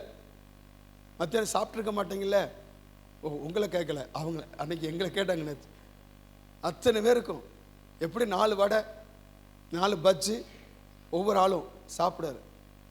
இது இந்த தன்மை பெண்களுக்கு வரணும். நான் நேற்று நீங்க சொல்லி எனக்கு காதில் ஒரு நுழைகளைன்னு நினைச்சிட்டேன். உபசரிக்கிற தன்மை வரணும். அல்லேலூயா. உங்க வீட்டில் இருக்க முதல்ல உங்க வீட்டுக்காரரை உபசரிக்கணும். நீங்களும் அப்படித்தான். கடையிலேயே போய் சாப்பிட்டே இருக்கக்கூடாது. மனைவிக்கு சாப்பாடு வாங்கி கொடுக்கணும். 2 பேரும் சேர்ந்து சாப்பிடணும். அதுதான் ரொம்ப நல்லது. நீங்கள் தனியாக கடையில் போய் சாப்பிட்டாலே உங்களுக்கு வயிறில் புண்ணு வந்துடும். மனையை விட்டுட்டு போய் சாப்பிடக்கூடாது. இல்லையா? மனைவிக்கு வாங்கி கொடுக்கணும். எல்லாம் சேர்ந்து தான் சாப்பிடணும். நான் சொல்லலைப்பா, அவங்க சொல்லுதனால உங்கள்கிட்ட சொல்லுதேன், ரிஃப்ளெக்ட் ஆக சொல்லுதேன். நீங்கள் அப்படி சேர்ந்து சாப்பிடணும். நல்லா வீட்டில் இருக்கிற எல்லாத்தையும் உபசரிக்கணும். பெரியவங்களை நல்லா உபசரிங்க. மாமி மாமனை நல்லா உபசரிங்க. பெற்றோரை உபசரிங்க. உடன்பிறப்புகளை உபசரிங்க. கர்த்தர் இந்த திராணியை கொடுத்துருக்கிறாள், அதுக்காக ஆண்டவர் தோத்திரம் பண்ணுங்க. அல்லேலூயா. உபசரிப்பது ரொம்ப ஒரு பாக்கியம். வேதம் சொல்லு, அதனால யாரை உபசரிப்பீங்களா? தேவ தூதர்களையும். ஆமே ஆமே, ஸ்தோத்திரம். அந்த உபசரிப்பினால தான் நிறைவேறாத 25 வருஷம் நிறைவேறாத வாக்குத்தத்தம் ஆபிரகாமுக்கு நிறைவேறிச்சு. அல்லேலூயா. அந்த உபசரிப்பினால தான் சத்துருக்குள்ள என்னச்சுன்னா அவனு கூட என்னச்சுன்னா சமாதானம் உடன்படிக்கை பண்ணாங்க. ஆமே, ஸ்தோத்திரம். ஆண்டருக்கு மகிமை உண்டாவதாக. உபசரிக்கணும். எல்லாத்தையும் உபசரிக்க பழகணும். உங்க வீட்டில் வந்த ஒருத்தரையும் என்னச்சுன்னா சும்மா விடக்கூடாது. நான் 4 போட்டு தான் அனுப்பணும் அப்படின்னு ஏதாவது செஞ்சு. அலையில சொல்லுங்க. அலையிலோயா. நான் கற்றுக்கிட்டது நம்முடைய தலைவர் பாஸ்டர் ஜெயராஜ் ஐயா, நம்முடைய கோல்டன் லீடர். அவர் பெரிய என்னச்சுன்னா ஒரு தலைவர். ஆமென், ஸ்தோத்திரம். நம்ம தங்க தலைவர், நம்முடைய அசம்பிளி சாகால தங்க தலைவர் டாரிஸ் எட்வர்ட்ஸ் அம்மையார். அவங்களுக்கு அடுத்து என்னச்சு நம்ம அசம்பிளி சாக்காடை கட்டி எழுப்புனதற்கு கர்த்தர் பயன்படுத்தின ஒரு பாத்திரம் அவர். ஆண்டருக்கு மகிமை உண்டாத. இன்னைக்கு அசம்பிளி சாக்காடு சபைகள் இந்த தமிழ்நாட்டில் 2000க்கு அதிகமாக இருக்குன்னா அந்த ஒரு பரிசுத்தவானுடைய என்னத்தின தியாகம் தான். அவர் வீட்டுக்கு நீங்கள் எப்போ போனாலும் சரி, அவர் பெரிய என்னத்தினா தலைவர். அவர் என்னத்தினா அவருக்கு எங்கே போனாலும் கிரீன் கார்டு. அவர் உலகத்தில் எந்த இடத்துக்கும் போயிட்டு வரலாம். அந்த அளவுக்கு என்னத்தினா ஒரு ஃபேமஸான என்னத்தினா ஒரு ஆளு. ஆண்டருக்கு மகிமை உண்டு. அதான் அசம்பிளி சாக்காடு சொல்லுவாங்க. அவர் என்னத்தினா அசம்பிளி சாக்காடுடைய என்னத்தினா ஆமே அது கருப்பு என்னச்சுன்னா கட்டழகு அப்படிம்பாங்க. அவர் வந்து அந்த அளவு ஐயா என்னச்சுன்னா அவ்வளவு என்னச்சுன்னா ஒரு பெரிய ஆள். ஆனால் அவர் வீட்டுக்கு நீங்கள் யாராக இருக்கட்டும், மத்தியான நேரத்திலையோ காலை நேரத்திலையோ எந்த நேரத்தில் எப்போ போனாலும் சரி, உங்களுக்கு சாப்பாடு கொடுக்காம ஐயா அனுப்பவே மாட்டார். அது எங்கே வச்சு கொடுப்பார் தெரியுமா? சில ஆட்களை மாதிரி என்னச்சுன்னா தனியாக வச்சு கொடுக்க மாட்டார். அவர் சாப்பிடுக்கிற அதே என்னச்சுன்னா டேபிளில் வச்சு தான் கொடுப்பார். இல்லையிலோயா? அவர் சாப்பிடுறது அதே என்னச்சுன்னா ஸ்தோத்திரம் டேபிளில் அவர் சாப்பிடுற சேம் தட்டில் வச்சு தான் கொடுப்பார். அதனால தான் பரிசுத்தவான கர்த்தர் ஆசீர்வதித்தார். அவருக்கு சந்ததிகள் ஆண்டவர் ஆசீர்வதித்தார். இதெல்லாம் நமக்கெல்லாம் தெரியணும். அல்லேலூயா. நமக்கு அதில் எவ்வளோ பெரிய பாக்கியம் தெரியுமா? எவ்வளோ பெரிய ஆசீர்வாதம் அது. சரி, இப்போ வாங்க. முக்காலத்தில் நீங்கள் அந்தகாரமாக இருந்தீங்க, இப்போ எப்படி இருக்கீங்க? கர்த்தருக்குள் எப்படி இருக்கிறீங்க? வெளிச்சம். வெளிச்சத்தின் பிள்ளைகளா நீங்கள் என்ன செய்யணும்? நடக்கணும். ஆமென், ஸ்தோத்திரம். ஆண்டருக்கு மகிமை உண்டாதாக. அதிலே பாருங்க 15ஆம் வசனத்தில் எப்படி நடக்கணும் சொல்லியிருக்கு. ஆமென், ஸ்தோத்திரம். ஞானவான்களாய் நடக்கணும். எப்படி நடக்கணும்? ஞானமுள்ளவர்களைப் போல கவனமாய் நடந்து கொள்ள பார்த்து என்று வாசிக்கிறோம். ஆண்டவருக்கு மகிமை உண்டாவதாக. அப்போ அவர் பிரித்தெடுக்கப்பட்டவர்கள், அவர் பரிசுத்தராக இருப்பது போல நாமும் பரிசுத்தமா இருக்கணும். அவர் பிரித்தெடுக்கப்பட்டவர்கள், அவர் நடந்தது போல அன்பிலே நடக்கணும். அவர் நடந்தது போல வெளிச்சத்தின் பிள்ளைகளா நடக்கணும். அவர் நடந்தது போல ஞானம் உள்ளவர்களாய் நம்ம நடக்கணும். அது மட்டுமல்ல, ஆண்டவர் சொல்லியிருக்கிறார், கர்த்தருக்கு மகிமை உண்டாவதாக. அவர் பிரித்தெடுத்த ஜனம் அவருடைய நோக்கத்தை நிறைவேற்றணும். கலாத்தியர் 1ஆம் அதிகாரம் 15ஆம் வசனம் 16ஆம் வசனத்துல அப்போஸ்தலன் பவுல் சொல்லுகிறான் பாருங்க. ஆமென், ஸ்தோத்திரம். அப்படி இருந்தும் நான் என் தாயின் வயிற்றில் இருந்தது முதல் என்னை பிரித்தெடுத்து தம்முடைய கிருபையினாலே அழைத்த தேவன். தம்முடைய கிருபையினாலே அழைத்த தேவன். அடுத்த வசனம் பாருங்க. தம்முடைய குமாரனை நான் புறஜாதி இடத்தில் சுவிசேஷமாய் அறிவிக்கும் பொருட்டாக. எதற்காக என்னை பிரித்தெடுத்தார்? ஏன் பிரித்தெடுத்தார்? அந்த தம்முடைய குமாரனாகிய இயேசுவை நான் புறஜாதி இடத்துல சுவிசேஷமாய் நற்செய்தியாய் அறிவிக்கும் பொருட்டாக அவர் என்னை பிரித்தெடுத்தார். அதுக்கு அடுத்த அந்த வசனத்துல பாருங்க, அவரை எனக்குள் வெளிப்படுத்த பிரியமா இருந்தபோது நான் மாமிசத்தோடு ரத்தத்தோடும் யோசனை பண்ணேன். இது நல்லா கவனிக்கணும். நற்செய்தி அறிவிக்க கர்த்தர் என்னை பிரித்தெடுத்தார். நற்செய்தி எப்படி அறிவிக்கணும்? ஸ்தோத்திரம், இயேசு அதான் நற்செய்தி. ஆனா நான் அனுபவித்த இயேசுவை இன்னும் ஒருவருக்கு சொல்லுவதே நற்செய்தி. அல்லேலூயா. ஐயா, இந்த இயேசு என் வாழ்க்கையில வந்தா, இந்த இயேசுவை நான் ஏற்றுக்கொண்டேன், என் வாழ்க்கை மாறிச்சு. இந்த இயேசுவை ஏற்றுக்கொண்டேன். இந்த இயேசு எனக்கு ஒரு பரிசுத்த சிந்தையை கொடுத்தா, பரிசுத்த வாழ்க்கை கொடுத்தா. நான் அனுபவிக்காத, நான் ருசிக்காத, நான் என் வாழ்க்கையில் என்ன சின்ன ஸ்தோத்திரம் அனுபவமாக்கி கொள்ளாத இயேசுவை இன்னும் ஒருவருக்கு சுவிசேஷமாய் அறிவிப்பது அது வேஸ்ட். நான் அனுபவித்த இயேசுவை தான் நான் மற்றவர்களுக்கு சொன்னா அதுவே பிறருக்கு மாற்றத்தை கொண்டு வரும். அதான் சொல்லுகிறார், அவரை எனக்குள் வெளிப்படுத்த பிரியமா இருந்த போது அந்த இயேசுவை தான் நான் என்ன புறஜாதி இடத்திற்கு சுவிசேஷமா அறிவிக்கும் பொருட்டு அவர் முதலாவது எனக்கு அவர் யார் என்பதை வெளிப்படுத்தினா எனக்குள்ள அவர் வந்தார். அல்லேலூயா. சுவிசேஷத்தை அறிவிக்கவே உங்களையும் என்னையும் அவர் பிரித்தெடுத்தார். கடைசியாக பிரித்தெடுத்த நோக்கம் என்ன? ஏசாயா 43:21 வாசிக்கிறோம்.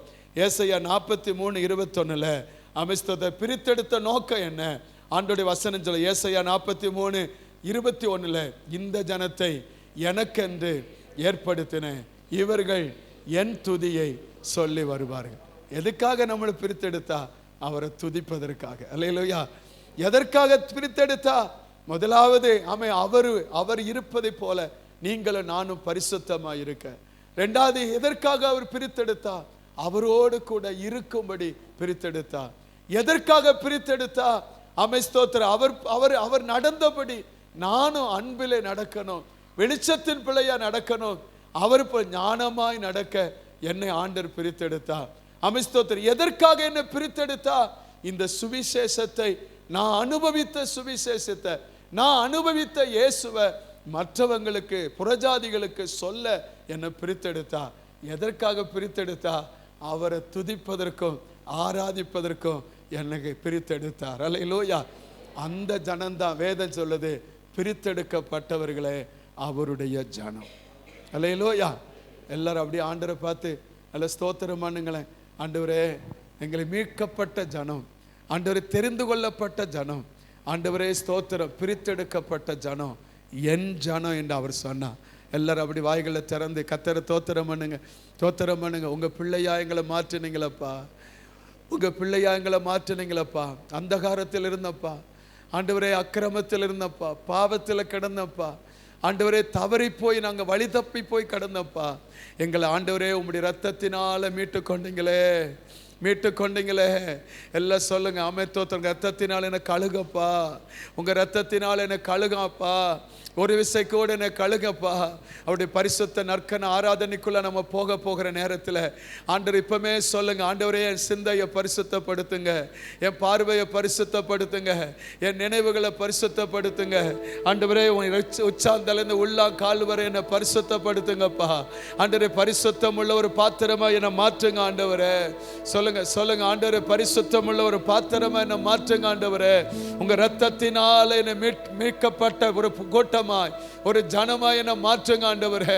என்னை தெரிந்து கொள்ளப்பட்ட நோக்கத்தை நான் நிறைவேற்றி உம்மோடு இருப்பதற்கு நான் ஆயத்தப்பட எனக்கு நீ கிருபையை தாரும் ஆண்டவரே, கிருபையை தாரும் ஆண்டவரே. ஆயத்தமாய் இருந்தவர்கள் அவரோடு கூட கல்யாண வீட்டுக்குள்ள பிரவேசித்தார்கள், கதவு அடைக்கப்பட்டது, அவரோடு கூட அவர்கள் போஜனம் பண்ணினார்கள் என்று வாசிக்கிறோம். இதை வாசப்படி இந்த கதவை தட்டுகிறேன், ஒருவன் சத்தத்தை கேட்டு இதய கதவை திறந்தார், உள்ளே பிரவேசித்து அவனோடு போஜனம் பண்ணுவேன், அவனை என்னோட போஜனம் பண்ணுவான் என்று சொன்னார். ஆண்டவர் சொன்னார், நீங்களே என்னுடைய ஆலயம், ஒரு ஆலயத்தை கெடுத்தால் நான் அவனை கெடுப்பேன் என்று சொன்னார். தேவனுடைய சுதந்திரமா இருக்கும்படி நம்மை தெரிந்து கொண்டாரே. அவரோடு கூட அமை இருப்பதற்காக தெரிந்து கொண்டாரே. உலகத்திலிருந்து நம்மை தெரிந்து கொண்டாரே.